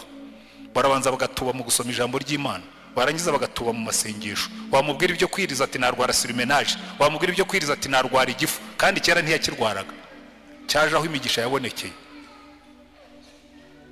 Nubona amasengesho yawe yagabanutse ujye ugira ubwoba. Icya gatatu, yakurikiye Yesu arenga ahinguka. Hari igihe ugenda mu buzima bwawe ukumva Yesu agenda agabanuka akarenga uhinguka. Ndenda kubabwira ikintu kimwe, nubona urenga uhinguka ujye ugira ubwoba. Halo, ariko hari umaze kwibona muri ibyo bitatu maze kuvuga, kavuga kabisa iki ngiki ni jyewe, n'iki ngiki ni jyewe, wenda iki ngiki nicyo cyanjye. Ariko yakurikiye Yesu arenga ahinguka. Hari abantu benshi mwakundanaga na Yesu, uretse ko atari na benshi cyane. Abantu bakunda idini, bakunda uburokore, bakunda guterana, ariko Yesu muzima abenshi ntabwo bigeze banamubona. Ariko nukurikira Yesu arenga uhinguka, umenye ko ubwo uri mu nzira yo kuribwa n'amadayimoni. Icya kane yakoze, yose umuriro w'abanzi ba Yesu. Ageze mu nzu y'umutambyi mukuru yagiye kota umuriro. Burya inzira ya mbere yo gusubira inyuma ni ugutangira kuba inshuti y'abanyabyaha. Umva abantu turaganira nkavuga ariko kuki mutabyumva. Umukobwa aragenda akajya mu biro by'umupagani ati atariko vraiment umuntu nkawe yaremewe hehe koko, agatangira akakuririmbira akakubyinirira aho kugira ngo umenye yuko urimo kugwa mu mutego, ahubwo ukarushaho kwegera ngo bakubwire byinshi birenzeho. Umuntu utukurikiyeho ukisanga waguye mu byaha. Ntuzote umuriro w'umupagani, cyane cyane iyo uri umugore. Abakobwa wenda ashobora kubyumva bavuga ati ariko se avuga ngo iki, umuntu w'umusaza ungana nkanjye abishuti inkumi ingana nturiya, ufite ubukene bugeze ahantu wigurisha ukigurisha udufaranga tw'amanjwe. Ariko ndatangara kuko hariho n'abasaza barekura. Ariko zikubona umuntu asinya sheke ya miliyoni 15. Hari abantu babonye amafaranga bunini yo gupfusha ubusa, agasinya miliyoni 15 akaziha umuntu nta kindi kintu uretse gusa kumubona ari inzobe cyangwa asa neza. Ariko ibyo si ikibazo kuko abatanga umutungo we, ariko wowe ubyakira urimo urota umuriro w'umunyabyaha. Icyakora niba ushonje warakennye Imana yarinaniwe, ubwo uzayibwira utumva rero Imana nabonye bikunaniye, hanyuma nishakira rudosokuru umupira w'ubutabazi. Ariko icyo nenda kubabwira, Petero yose umuriro w'abanyabyaha. Abantu benshi murimo urota imiriro y'abanyabyaha, ukicarana n'abantu bakubwira iby'ibyaha bikakuryohera, ukabikunda, ukabijyamo, ukisanga abagabo barimo barawota, abagore barimo barawota, abakobwa barimo barawota. Uyu muriro w'abanyabyaha murimo kota uzavamo kwihakana Imana. Erige wakoze ibyaha bakoze ibyaha, hanyuma icyanyuma yakoze yanze gutanga ubuhamya. Buri ikintu kizagukiza umuriro w'abanyabyaha no gutanga ubuhamya. Niwicarana n'abanyabyaha ujye ubanza umuha ubuhamya. Umuntu natangira kukubwira ati ndagukunda ujye umubwira, cyane cyane n'uburi umugore rwose. Kirimo kumbabaza muri iyi minsi n'abagore, kuko ingo nyinshi zirimo zirasenyuka kandi harimo iyo element y'ibyaha. Umuntu utangiye kukubwira ujye umwereka impeta, umubwira utumva rero genda umugore ufite umugabo, icyo ni kimwe. Icya kabiri ndi umugore wiyubaha, ariko icya gatatu kurutaho nubaha Yesu kandi ahaduhagaze arimo arandeba. Tanga ubuhamya bwawe. Petero baramubwira ati wa mugabo we ntabwo wari uri hamwe n'uriya mugabo.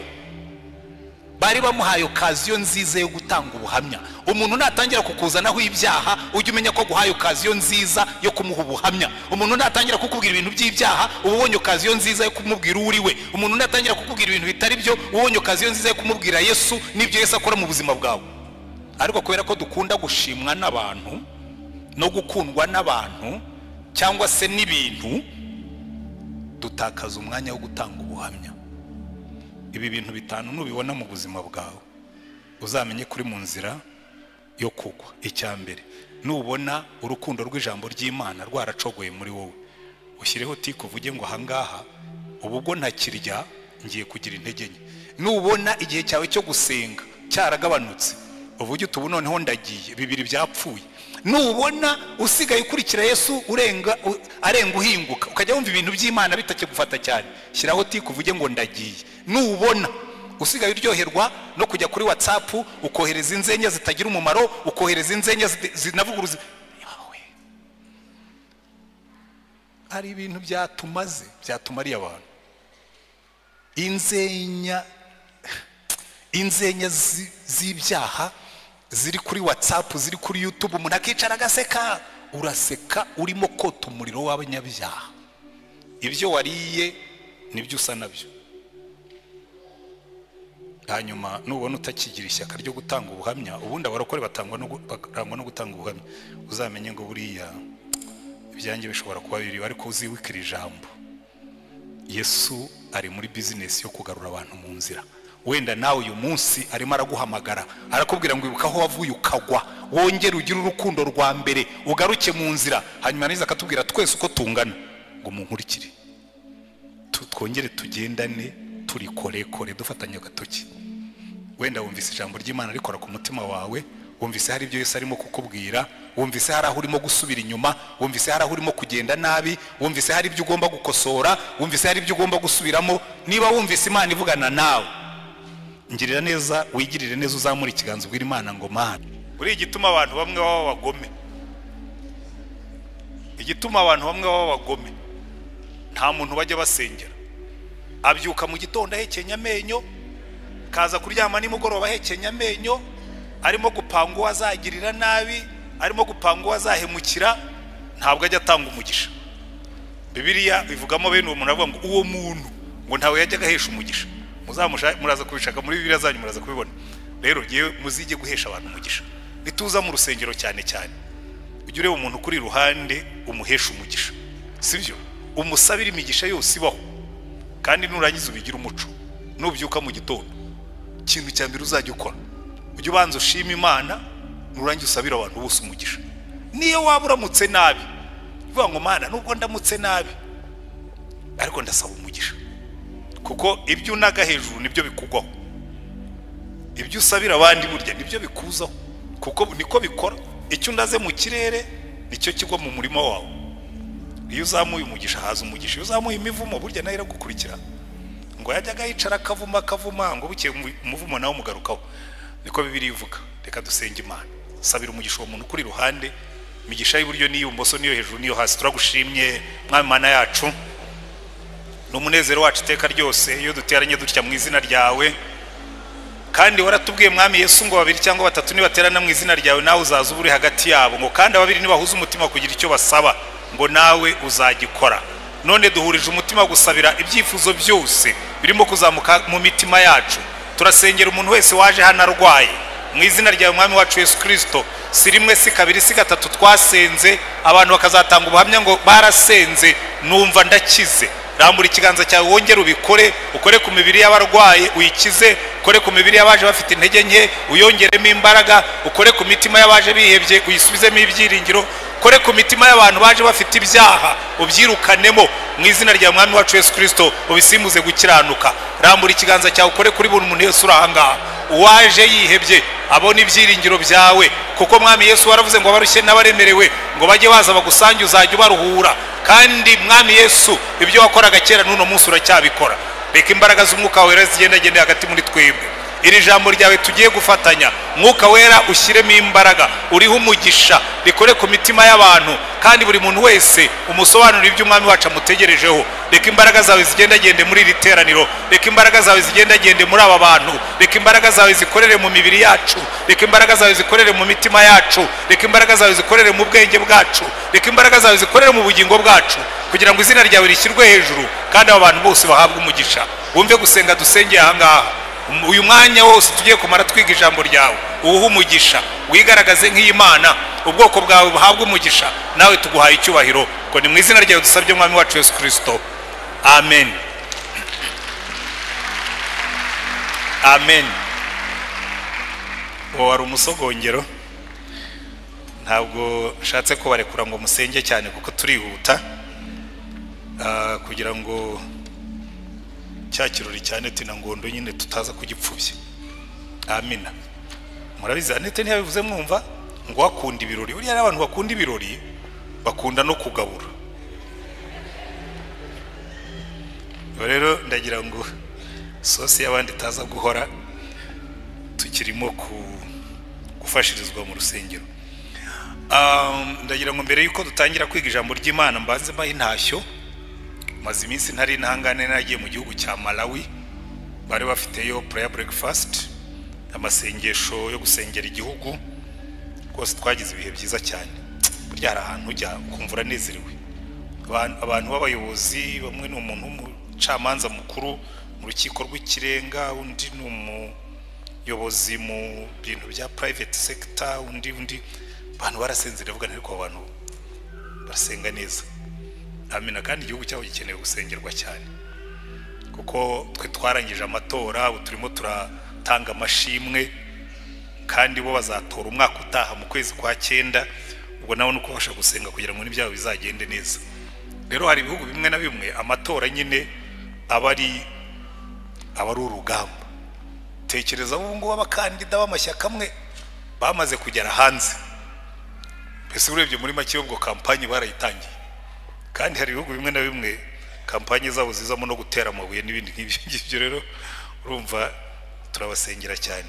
Rero nari ndi muri Malawi, abantu babo barambwiye ngo nzabatashye. Amen.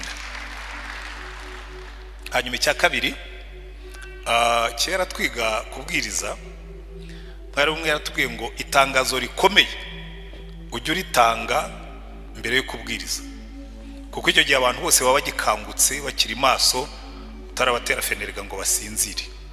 Rero ndagira ngo mbahe itangazo rimwe rikomeye cyane. Abantu bazi ikirori cyajyaga kiba kirimo kugaruka cyitwa Rwanda Shima Imana, mu mpepere turebe abazi Rwanda Shima Imana. Uziko muri benshi. Haleluya.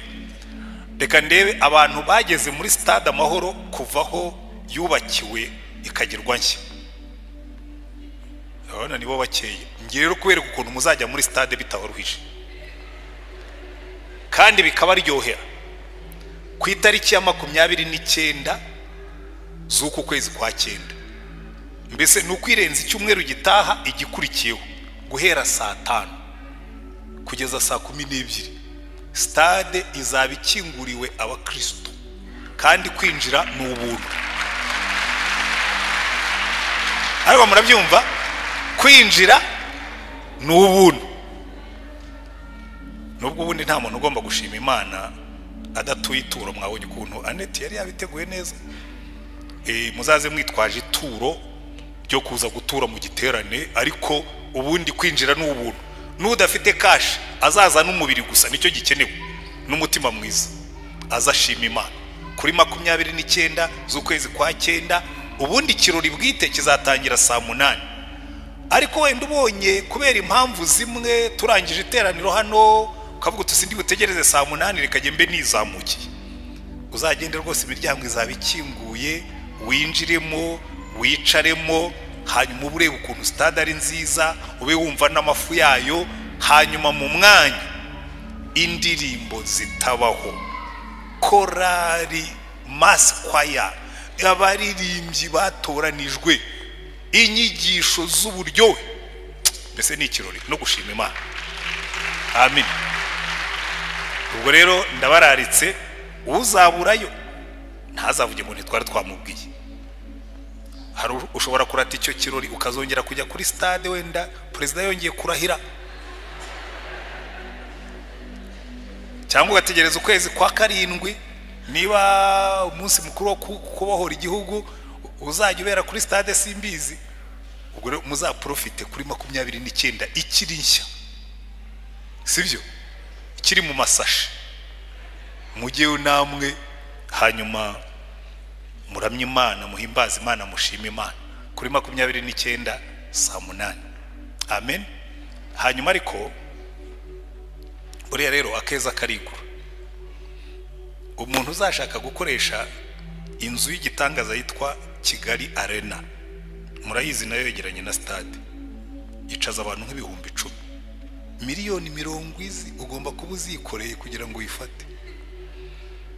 Stade yo sinzi uko bizaba bimeze, kuko ntabwo ari ubuntu, kereka niba zavuga atari ko bagiye gushima Imana, wabona n'Imana ishyize mu kuboko kwayo. Ariko tuzayikodesha. Se hari cyananira abakristo ibihumbi 45 by'abakristo bananirwa kwikodeshereza stade? Ni ibintu byoroshye cyane. Ku cyumweru paruwase ya Remera tuzatura ituro ryo gushyigikira Rwanda Shima Imana. Nabisabye senior pastor, ndamubwira ntunyemerere mbitangaze nka ex senior pastor, usigaye ndi ex, kandi mwarankundaga. Najyaga mbabwira ikintu neza, abantu bose bari babiziremera yuko iyo pastor avuze ngo iki kintu turagikora, cyahitaga gikoreka. Rero na Rwanda Shima Imana cyumweru gitaha muzazi mwiteguye kwitera inkunga. Nabwiye na pastor ngo azakore muri za reserve tuba dufite, burya hari ibintu by'amareserve tuba twibitseho hirya hariya by'ubutabazi bwo mu gihe yo habaye ibigoranye, ariko twe kujya tujya mu bintu tutagize mu ruhari, sibyo? Ubwo rero ku cyumweru muzaze mwabyiteguye, bazatura ituro rya Rwanda Shima Imana, pastor yongeremo andi azaba yagenyewe n'inama ya paruwase, hanyuma bamenye ko paruwase ya Remera turabagabo, sibyo? hari abantu utangiye kuvuga amafaranga ngo ariko ngo urumva ngo buriya ngo baradushakaho amafaranga. Twe Imana yatugiriye neza pe, nka buriya rwose ndabona nkanita nkabona yamaze kuyatanga. Sivyo ndakubeshyeye ndabimbikuziho n'abandi buze ngende mvuga buri muntu mbiziho. Aha ndabizeye ku cyumweru tuzakora hasi nk'inkuba, hanyuma bumve hirya hariya bavuye bati iremera batwerereye Rwanda shima Imana mu buryo bufatika. Cyane cyane ko na senior pastor nawe buriya nakora hasi muzaba mwumva uko byagenze. Amen. So ngira ngo nibyo ngibyo ryo ryari itangazo ryo kugira ngo Rwanda shima Imana turifuza kuzuzuza stade. Nandi matorero yose yo muri uyu mujyi twaravuze ngo ya nta kuntu amakipe y'umupira yajya yuzuza stade abantu ngo nituza gushima Imana tuze ducagase tumeze nk'intama zaheze mu ruguri. Tugomba gukora iyo bwabaga iriya stade tukayuzura n'Imana ikamenya yuko igikorwa yaduhaye natwe twakishimiye. Niyo nka ntimuzayisige, sivyo? Tugomba kuyuzura Imana ikamenya ko twari duhari. Imana ibaho umugisha. Rero reka twinjire mu ijambo ry'Imana. Murabizi ari igihe umuntu aryoshye inkuru hanyuma akaza kugeraho akayibishya, ko burya ibiryo bongeyemo ibirungo byinshi bigeraho ngaho bikabiha. Ubu Rwanda shima Imana 29 kuva saa 8 ariko wagera yose na saa 5 hazaba hakinguye, kandi ubwo buriya baziyaranje bashyiremo umuzika mwiza ugufasha kumva wegereye Imana. Turakomeje rero mufate Bibiliya zanyu Samuel wa mbere. Siko tutasomye ibice cyangwa wabisomye nta nari mbanje ari gihe warusinziriye. Reka mbyisomere buriya hanyuma kandi ndabahindurira nsome ibyo ngiye kwigishaho. Oya hari ibice bibiri bampaye hanyuma nkuramo kimwe ikindi ndagihindura kugira ngo bize kujyanirana. Samuel wa mbere ibice 17 turasoma duhereye ku murongo wa 45.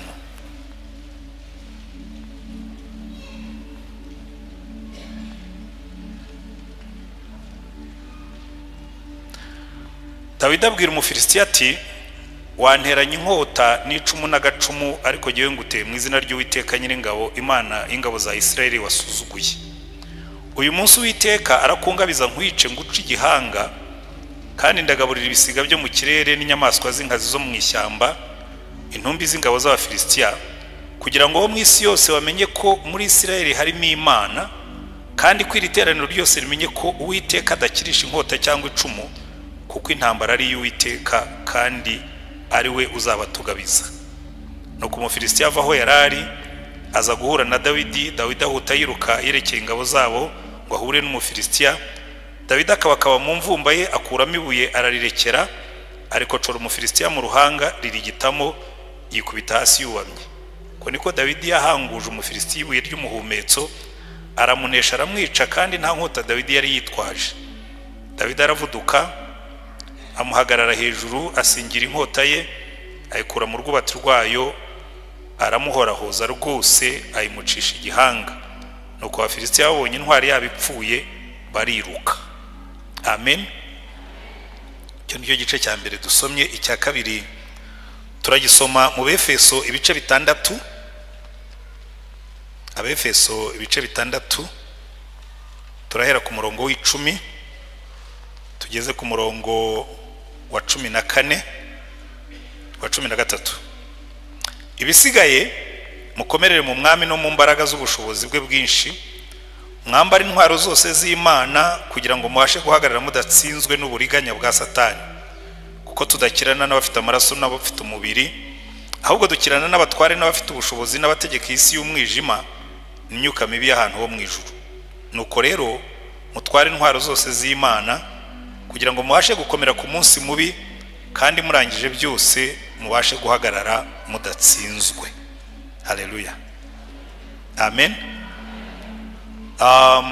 Abasengera hano murabizi turi mu minsi tumaze twiga ku nyigisho z'urutonde z'uruhererekane, ibyo twita series z'amazina y'Imana.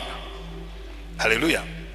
Murabizi abantu batandukanye bashingiye ku izina Imana yahaye Mose, Jehova, Yahwe, bagiye bakora amazina atandukanye bakita Imana amazina.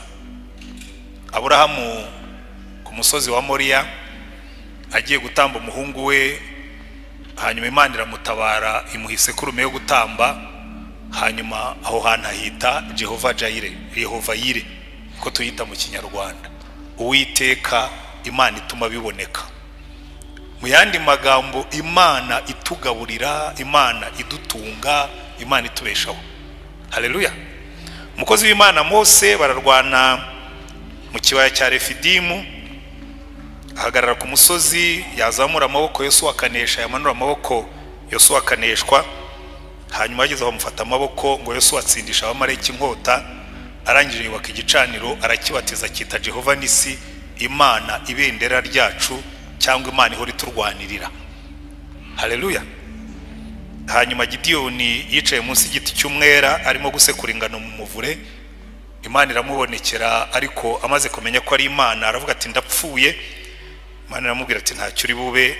Hanyuma yubaka igicaniro akita Jehova Shalom, Uwiteka amahoro yacu, n'ayandi mazina n'ayandi mazina n'ayandi mazina. Ndenda kubabwira buri muntu wese muri twe wigeze akorana n'Imana, wigeze abona Imana imukorera. Ushobora kuba wayise Imana izina nawe ntumenye ko wayise izina. Haleluya. Ahubwo reka nkubaze, haba waba ushobora kwibuka igihe Imana yakoze ikintu ukicara ukavuga ngo umva Mana uri Imana? Haleluya. Hari igihe umuntu yicara akavuga ngo umva Mana uri Imana. Amina. Mfite umwana w'umukobwa, hari ubwo abantu bajya banga gutanga ubuhamya bwo mu rugo, ariko buriya nka biriya ndetse na ngondo bakoze ni byiza. Burya mujye mutanga ubuhamya bw'iwanyu, kuko burya ubuhamya bw'iwanyu nibwo bw'iwanyu. Hari abantu bakunda ibintu byo hirya kure bya generalite, ngo ariko ntukavuga ibintu byawe, ngo ntukishyira ahagaragara, jya uvuga ibikureba. Ishimwe ryawe riba ari iryawe, n'ibyaha byawe wihannye biba ari ibyawe. Ibyo ni byo abantu bakunze kumuza, ngo ntukavuga ibyaha byawe. Kandi Imana yarangiriye neza, reka nyibabwira ko nari umunyabyaha, Imana ikangirira neza. Amina. Cyo nendaga kubwira si icyo, twese burya tujya twita Imana izina. Muri 94 twabyaye umwana w'umukobwa. Hanyuma murabizi abagabo tuba dufite responsibility ikomeye cyane yo kubona izina uzita umwana. Hanyuma na madamu turicara ndamubwira ntuya mwana tumushakira izina rikwiye igihe tuvuyemo. Turashakisha, hanyuma tumwita Uwirinze. Uwirinze.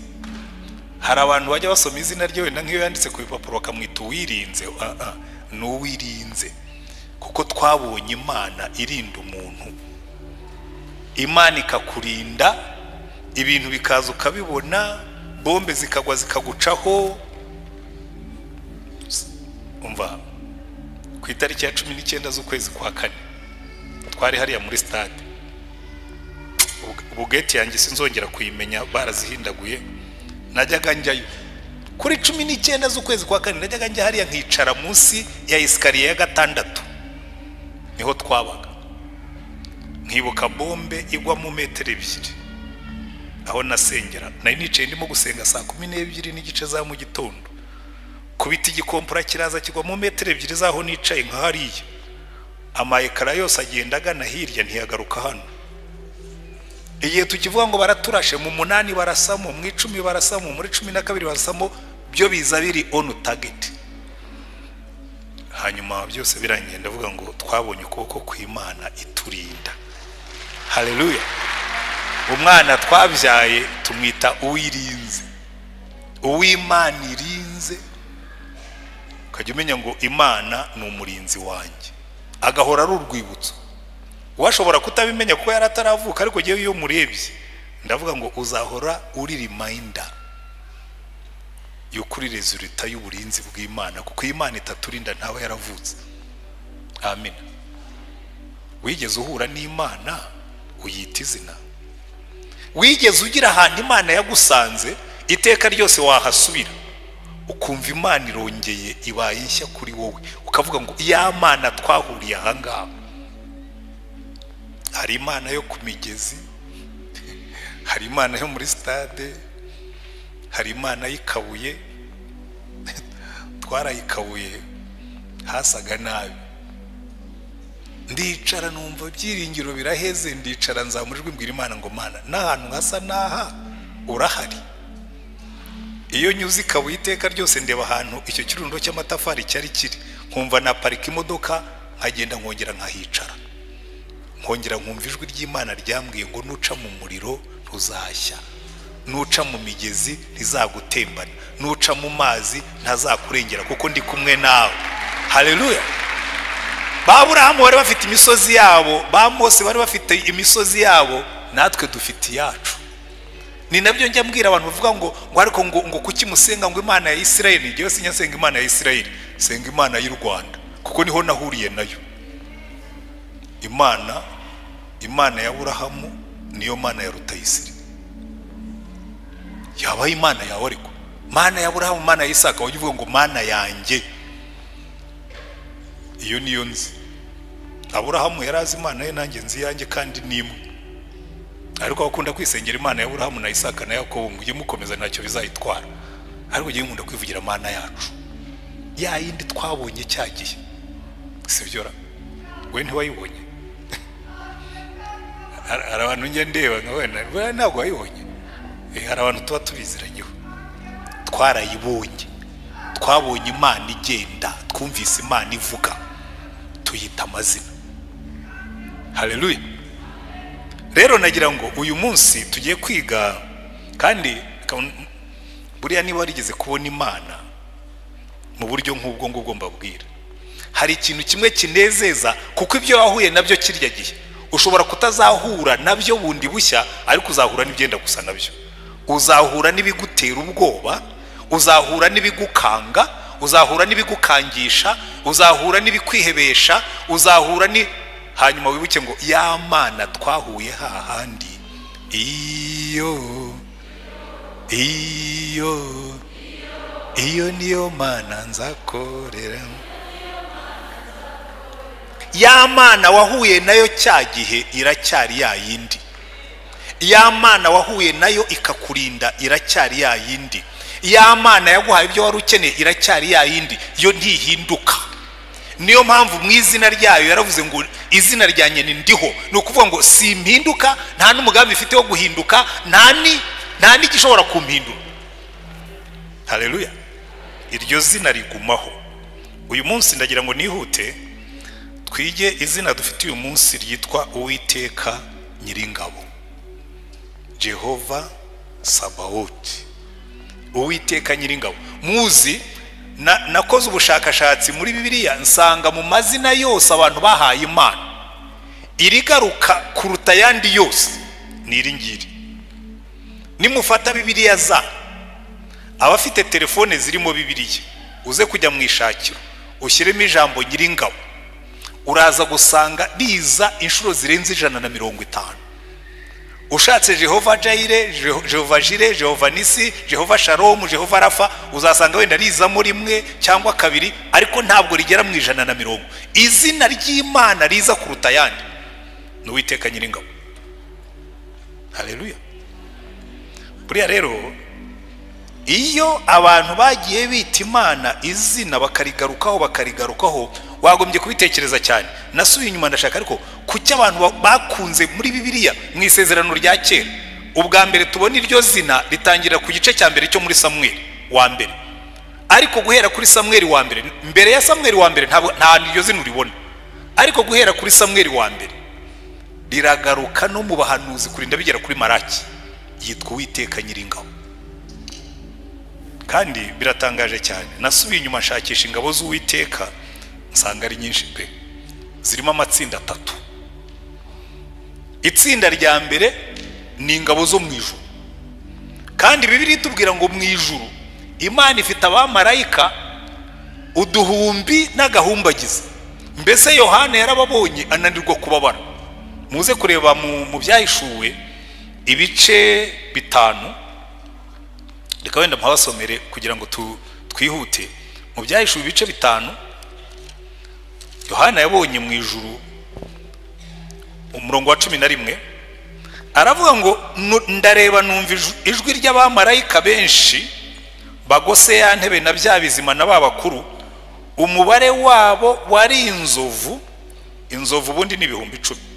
Inshuro inzovu, umva wafata 10,000 ugakuba ni 10,000, ariko ubundi ngira ngo ni exposa 10,000, ariko asanga ntibihagije n'uduhumbi n'agahumbagiza. Uyu mubare ntabwo wawubara. Inzovu, inzovu n'uduhumbi n'agahumba, mbese mu yandi magambo aravuga ngo nabonye abamarayika batagira umubare. Izo ni ingabo z'Imana. Haleluya. Kandi mwibuke yuko abo yabonye ni 2/3 by'ingabo zose Imana yari ifite, kuko mu byahishuwe mu gice cya 12 batubwira ko Satani yamanukanye 1/3, ariko ko byagenda kose hasigayeyo 2/3 biri mu ruhande rwacu. Haleluya. Nimwitegereza neza muri Bibiliya muzabona intambara nyinshi zirwanwa n'abamarayika. Reka wenda mbaho ingero 3 kuko zo ni nyinshi cyane, ingero 3 zifatika kandi ziryoshye. Urugero rwa mbere ni igihe Abayisiraheli bari bavuye muri Egiputa. Bibiliya iratubwira ngo marayika w'Uwiteka yagenderaga mu gicu. Amen. Ngo icyo gicu cyagendanaga nabo, ngo kumanywa kikababera igicucu, nijoro kikababera umucyo. Noneho umunsi umwe gihinduka n'umurwanyi w'intambara. Farawo arabasatiriye, imbere hari inyanja, inyuma yabo hari umusozi, kandi naho Farawo aturutse, kuko bari hagati y'imisozi 3. Bari hagati ya Pihayirote na Barisefone na Migidol. Uzi gukubitirwa hagati y'imisozi 3, imbere hari inyanja. Imbere hari inyanja, inyuma hari Migidol, hirya hari Barisefone, ahandi hari Pihayirote. Kandi Farawo aturutse inyuma. Noneho Mose atangiye gutakira Imana. Imana ngo Mose kuki urimo kuntakira? Bwira abantu bakomeze bagende. Mbwira abantu bakomeze bagende, kandi imbere hari inyanja. Aramubwira ngo no, imbere hari inyanja ariko si yihari, hari marayika uri mu gicu. Webwira abantu bakomeze bagende. Atunze inkoni, abaturage batangiye kugenda, inyanja iribwiriza irababisa, kuko hari Imana iturwanirira. Haleluya. Ikibazo cy'Imana nuko rimwe na rimwe itangira kurwana ubwoba bwatwishe. Uzareba Imana buri ifite ukuntu igenda buhoro. Imana wajya ugendera mu ijana, natangira gusenguka wahageze, akabwira ngo ya wejye unyizera gusa ngendere muri 5, uko byagenda kose ndahagera. Noneho ikintu kinejeje muri iyo nkuru, Mose abwiye abantu ngo nimugende, inyanja iribwiriza irababisa. Niki cyatumye inyanja ibabisa? Igicu kirimo marayika. Noneho ngo cya gicu kivaho cyari kirimuka kijya inyuma yabo, hagati yabo n'Abanyegiputa. Ngo marayika ari mu gicu, ngo arunguruka Abanyegiputa arabaseka. Ariko abagabo ibyo nabakoreye ejo bundi ntacyo byababwiye. Nisha abana b'imfura bose, ab'inka n'ab'ihene n'intama n'abantu n'amapusi n'inkoko, byose icyari cyaravutse mbere cyose cyitwa uburiza. Marayika umwe yari yabitsembye.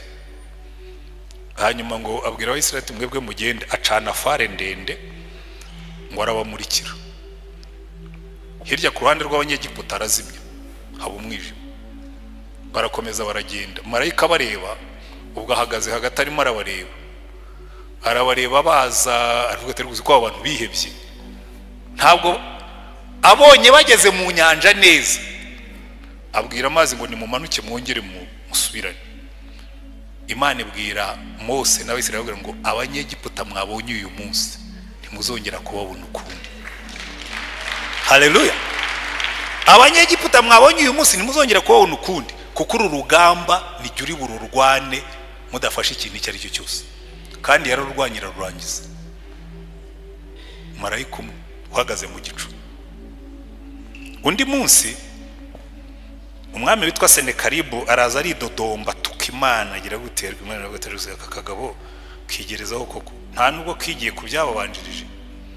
Ninjoro marayika araza ingabo 185 arabitsemba bucya mu gitondo ingabo zose zashize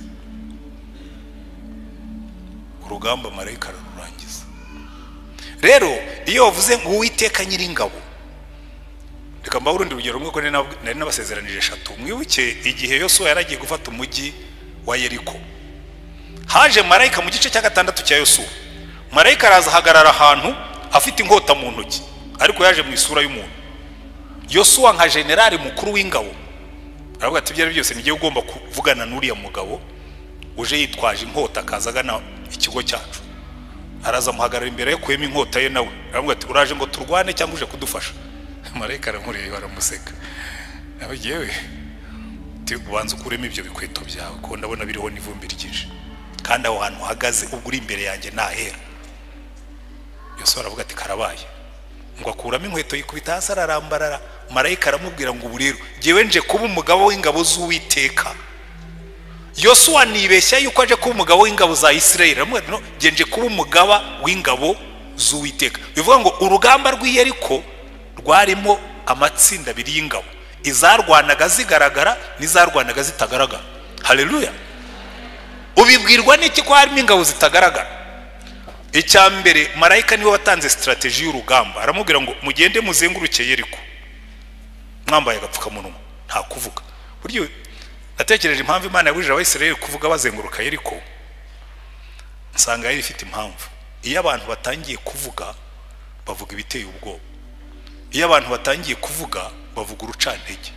Bagati buriya birashize, murebe uko no midugudu ikomeye, murebe bari abantu barimo ni barebare, bya bindi byari byaracina. Imana yavuga ngo muzazenguruke mufunze umunwa mutavuga. Bumva iki? Bumva amakondera y'Uwiteka gusa abari imbere. Bazenguruka 7 ku munsi wa 7, ngo ku munsi wa 7 muzabyuke kare kare muzenguruke 7 umudugudu, ku nshuro ya 7 muzavuza karuru. Ntabwo bari bazi kiri bube bavugije karuru, babikoze nkuko babwiwe basubira mu ngando. Nibwira ko abantu b'Iyeriko bagomba kuba barabwiye abasirikare ati mujye kwiryamira, turabona bari abagabo nta mugambi bafite wo kurwana. Abantu barifata bakavuza ibikondera bakazenguruka umurwa, ntibarimo kubaka ibyo kuririraho, ntibarimo no gushaka ibyo amabuye yo gutera, baraho gusa baravuza amakondera bakazenguruka bagasubira mu ngando. Bari ibyo urugamba ntabyo bazi. Ariko ku munsi wa 7 ngo bavugije akamu, inkuta z'Iyeriko zose zirahirima. Ninde wahiritse inkuta z'Iyeriko? Ingabo z'Uwiteka. Kubera ko wa marayika wari waje kubafasha kurwana, we yakoze ibyo badashobora gukora. Nubundi iteka ryose n'ikimana ikora, Imana idukorera ibyo tudashobora gukora. Haleluya. Ubwo Yesu yasubiraga mu ijuru, ngo abamarayika baramubaje batarose boss ko wari wagiye hariya mu isi tubwiye ko ugiye kubacungura tukabona wigarukiye, buriya waracunguwe? Ati buriya ibyo batashoboraga kwikorera nabirangije, ibisigaye ba Petero na ba Yohana bariya wabonye nasize. Baramwe ati Petero na Yohana babandi bajya kuroba wazutse? Aravuga ati ibyo ni mu byihorere, hasigaye akantu kamwe gusa, nimara kuboherereza ku mbaraga za hano muzabona impinduka bazazana. Kuko ibyo batashoboraga kwikorera, kwirihirira ibyaha byabo, kwicungura, ibyo nabibakoreye. Ibisigaye ni ukubwira abantu gusa bakubwira ngo urugamba rwararangiye, twe tugiye gukora ibyo bita mop up, guhumba humba udusigaye inyuma. Amen. Kuko buriya iteka ryose Imana idukorera ibyo twebwe tutashoboraga kwikorera, ikatubwira ngo ibisigaye namwe ni mu birangiza. Niba twashoboraga kubyumva, ariko yewe mbona rimwe na rimwe hari igihe wigisha abantu ibintu ko batari ko buriya barabyumva nkuko mbyumva. Kuko Imana niyo iturwanirira. Haleluya. So itsinda rya mbere ry'ingabo rigizwe n'abamarayika. Ikintu gitangaje cy'Imana nuko n'abariya Satani yatwaye, ntabwo Imana yo yigeze bihakana. Baracyari mu ngabo zayo, yishatse kubakoresha bakoresha. Reka mbahingere ebyiri. Hari igihe umwami Sawuli yananiye Imana, yanga kumvira. None birantangaza cyane kumva birivuga ngo umwuka mubi yajyaga ava ku Uwiteka wakamuhagarika umutima.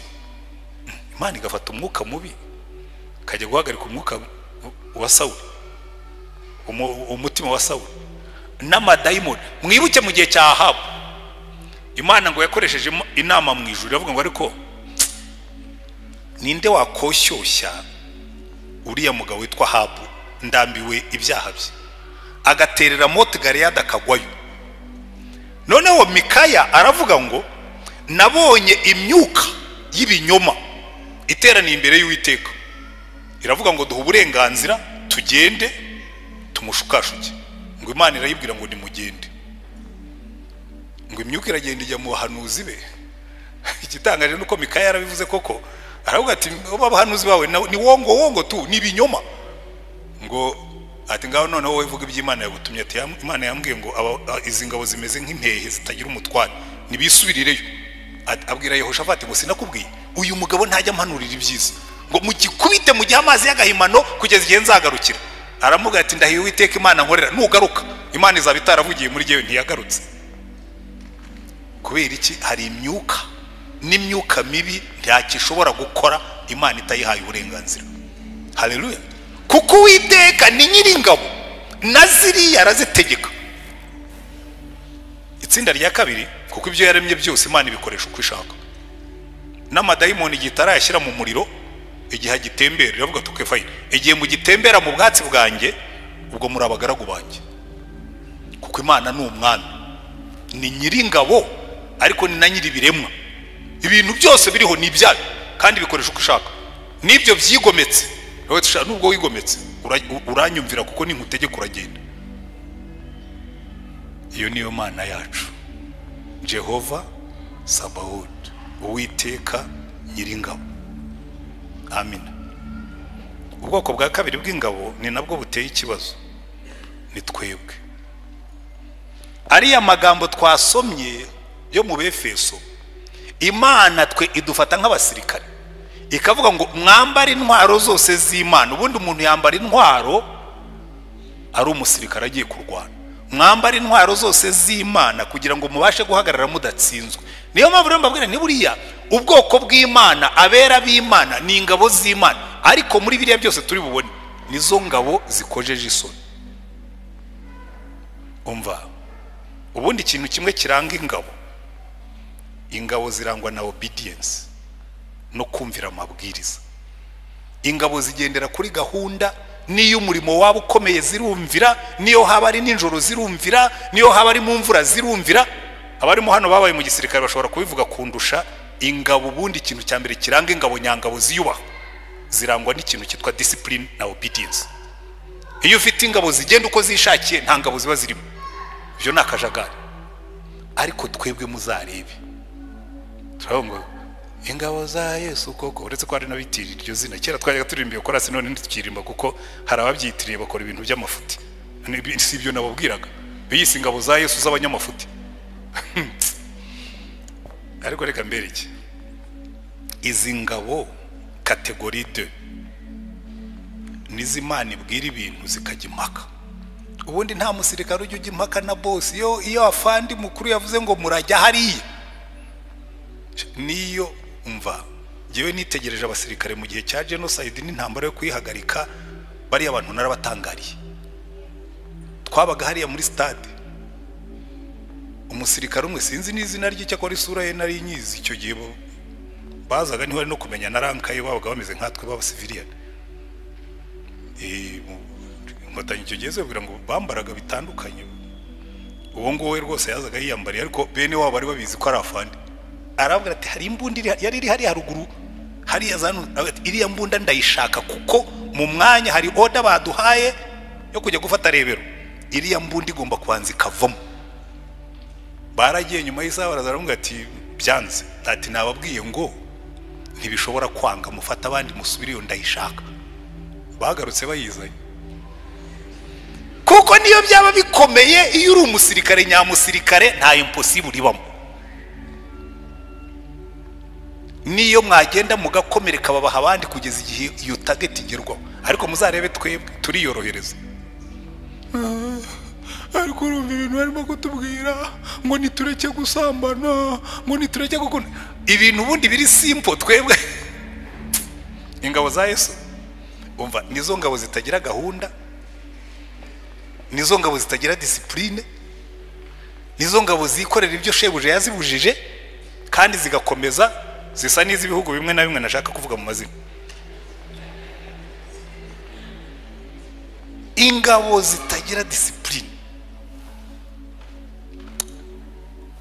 Ariko bambe ntabwo wazirenganya.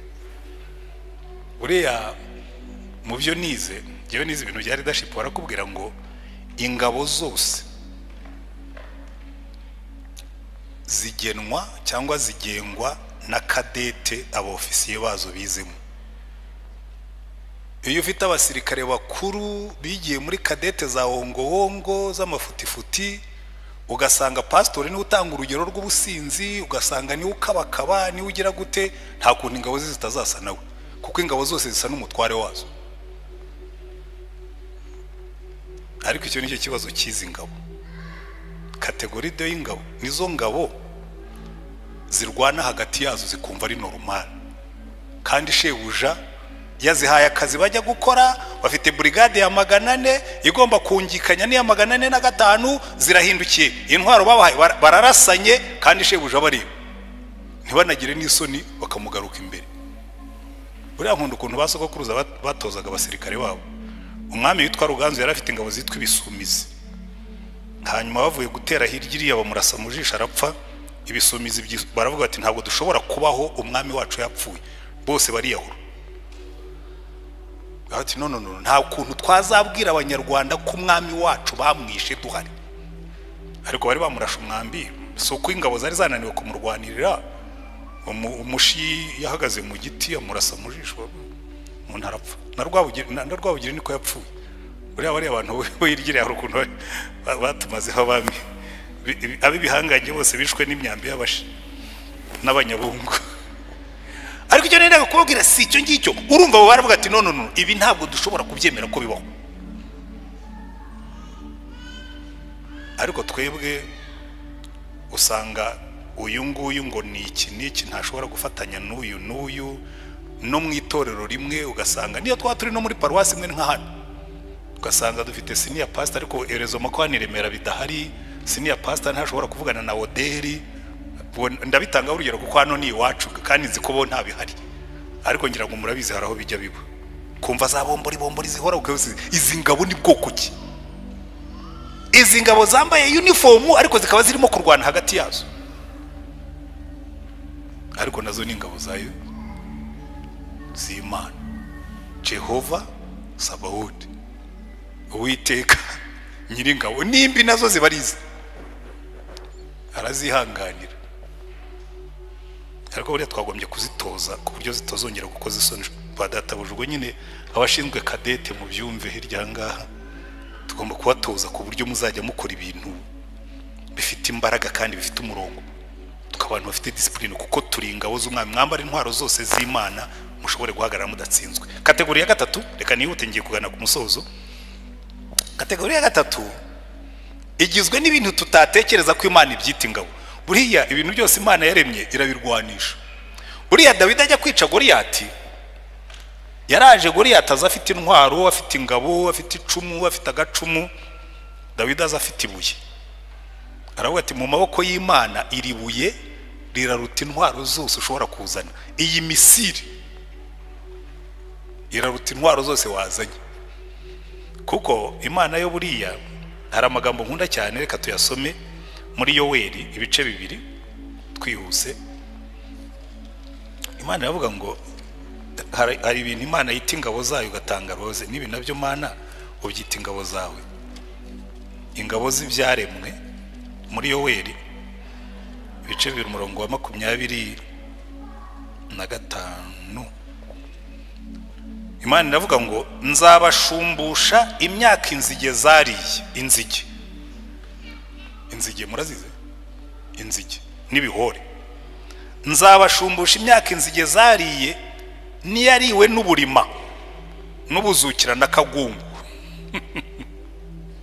Uburima, ubuzukira n'akagungu, za ngabo zanjye zikomeye nabateje. Ibimonyo, intozi, kagungu, ibinyugunyugu Imana ikavuga ngo biriya nabyo ni ingabo zanjye, iyo nshatse kubirwanisha ndabyohereza nkatera abanzi banjye nkabajujubye. Tekereza, hari ahantu Imana yigeze guteza abantu amavuba aramanuka. Ariko buriya nimushaka kumenya ko Imana koko igira ingabo, umuntu yigeze kuduhuhamya mu gihe cya genocide, yarirukanse bamwirukankanya, arirukanka yihisha mu mwobo. Umwobo wari uriho ibitagangurwa. Urabizi burya ibitagangurwa iyo uciye ku bitagangurwa byabyo za ndodo zazo zihita zishiraho. Igihe abandi bakirimo kumushaka, ibitagangurwa biribwiriza bisubizaho intagangurwa, biradoda neza ku buryo wareba ukabona nta ubudodo bwagiye. Abantu barazahagarara imbere y'umwobo baravuga ati ibyo byose niba yanagiye ntiyagiye muri uyu mwobo, kuko iyo ajya muri uyu mwobo izi ntagangurwa ntiziba zikiriho, bacaho baragenda. Izo ni ingabo z'Uwiteka ashobora kohereza zikakurwanirira. Hari ingero nyinshi. Abandi birukankanya umwana aragenda yicara munsi y'igiti, harimo umutiba w'inzuki. Sinzi icyamanuye umutiba w'inzuki, wikubita hasi, inzuki ntizamurya ariko zirara muri ba bantu. Jogo zirabi. Ubwo n'ubuhamya tugenda tubona. Ibintu byose Imana ishobora kubihinduramo ingabo ikabikoresha iyo ishaka kukurwanirira. Haleluya. Niyo mpamvu Imana ivuga ngo za ngabo zanjye za kagungu n'uburima n'ubuzukira n'ibimonyo n'intozi, ngo za ngabo zanjye nabateje. Rero Imana yacu niyo mpamvu ivuga ngo ndi Imana nyiringabo. Haleluya. Ariko reka nangirize kuri ijambo Dawidi yabwiye Goliyati. Yaramubwiye ngo rega Goliyati, ibi bintu urimo gukora nuko utasobanukiwe urwana nawe. Yaramubwiye ngo uru rugamba si urwanjye, uru rugamba ni urw'Uwiteka nyiringabo, nguteye mu izina ry'Uwiteka nyiringabo, Imana y'ingabo za Isirayeli wasuzuguye. Uyu munsi Uwiteka arakungabiza nkwice nguce igihanga, kandi ndakugaburira ibisiga byo mu kirere n'inyamaswa z'inkazi zo mu ishyamba, intumbi z'ingabo z'Abafilisiti, kugira ngo abo mu isi yose bamenye ko muri Isirayeli harimo Imana, kandi iteraniro ryose rimenye ko Uwiteka adakirisha inkota cyangwa icumu, kuko intambara ari y'Uwiteka kandi ari uzabatugabiza. Ndagira ngo mutahanire ijambo, intambara ni y'Uwiteka. Ntabwo nzi urugamba urimo kurwana narwo, ntabwo nzi intambara uhanganye nayo, ariko nufata iyo ntambara ukayibwira Imana ngo mva rero Mana, ibi bibazo ndabiguhaye. Nyamunda kubabwira hano inkuru, ntabwo ari umugani, ni inkuru. Kera abana banjye bakiri batoya, ubu ni ibisore barakuze, bamwe baranarongoye, abahungu banjye babiri bakundaga gutwara imodoka. Ngira ngo niyo mpamvu bize kwitwara vuba bagatwara. Noneho iteka ryose iyo navaga mu rugo barazaga bakicara ku biro byanjye, bagafata vora bakagenda bayizunguza. Icyo nakoraga no kuyistabiliza gusa ngo batarenze imodoka ikarenga umuhanda. Bagera hepfo ku muhanda munini bakavamo bagasubira haruguru mu rugo. Twari duturanye n'umuntu ufite ibibwa binini. Noneho umunsi umwe baramanuka, bageze ku muhanda babona ibibwa birahari. Iyi nkuru bamwe murayizi, nkunda kuyivuga ko byewe nigira ku bintu byose. Nanjye buri bintu byose ingabo z'Uwiteka zimbere ishuri. Noneho bareba za mbwa, kandi baragomba kuva mu modoka bagasubira mu rugo, barambwira ngo papa, ngo ziriya mbwa wazibonye? Nti nazibonye. Ngo urazireba? Nti ndazireba. Ngo rero ngo tugiye kukureba wowe ureba imbwa, tugiye kukureba wowe ureba imbwa, hanyuma tugende dusubire mu rugo. Ndababwira rwose mugende, ziriya mbwa ndazireba. Bakagenda ikigongogongo bamwira ngo papa, ngo uracyazireba? Nti ngo urazireba? Nti ngo uracyazireba? Nti ngo urazireba? Nti baragenda bageze kuri gate binjiye mu rugo, ngo igendere noneho ngo twagiye. Rero nawe nubona ibibazo bije, jya uhindura amaso ureba Imana, nurangiza ubibwire ngo mva rero Mana, uru rugamba si urwanjye, ndaruguhaye. Kuko iyo urugamba waruhaye Uwiteka, burya imbaraga z'abaturage ziba mu bushobozi bw'imbaraga z'ingabo zawo. Mwigeze kumva mu minsi ishize perezida abwira abanyarwanda ngo umva, ngo ibingibi mubimparire, mwe mujye muryama musinzire. mu yandi magambo mbahaye icyizere kidashidikanywa ko kubarinda ni responsibility yanjye. Mwe mujye muryama musinzire. N'Imana nayo niko itubwira, iratubwira ngo izo ntambara ni muzimpe mwe musinzire, izo ntambara ni muzimpe mwe muruhuke, mwe ni muntumbire munyizere, nimurangiza mureke mbarwanirire intambara. Rero nicyo Dawidi yari yarasobanukiwe. Ntabwo yagiye kurwana na Goliyati kuko yari yizeye imbaraga ze, ntazo yari afite. Ntabwo yagiye kurwana na Goliyati kuko yari yizeye intwaro ze, ntazo yari afite. Ntabwo yagiye kurwana na Goliyati kuko yari yizeye experience, kuko ntayo yari afite. Yari yizeye gusa yaramubwira ngo Goliyati, wowe nteranye icumu n'agacumu n'ingabo ntoya n'inini n'abazigutwaje za reserve, ngiye nguteye mu izina ry'Uwiteka Imana ya Isirayeli nyiringabo. Kandi uyu munsi kubera ko iyo Mana nyizi irakungabiza n'izi ngabo z'Abafilisitiya kuko wayisuzuguye. Kandi impamvu mbikubwiye, uru rugamba si urwanjye, it's not about me. Buri ikintu abakristo mutari mwasobanukirwa,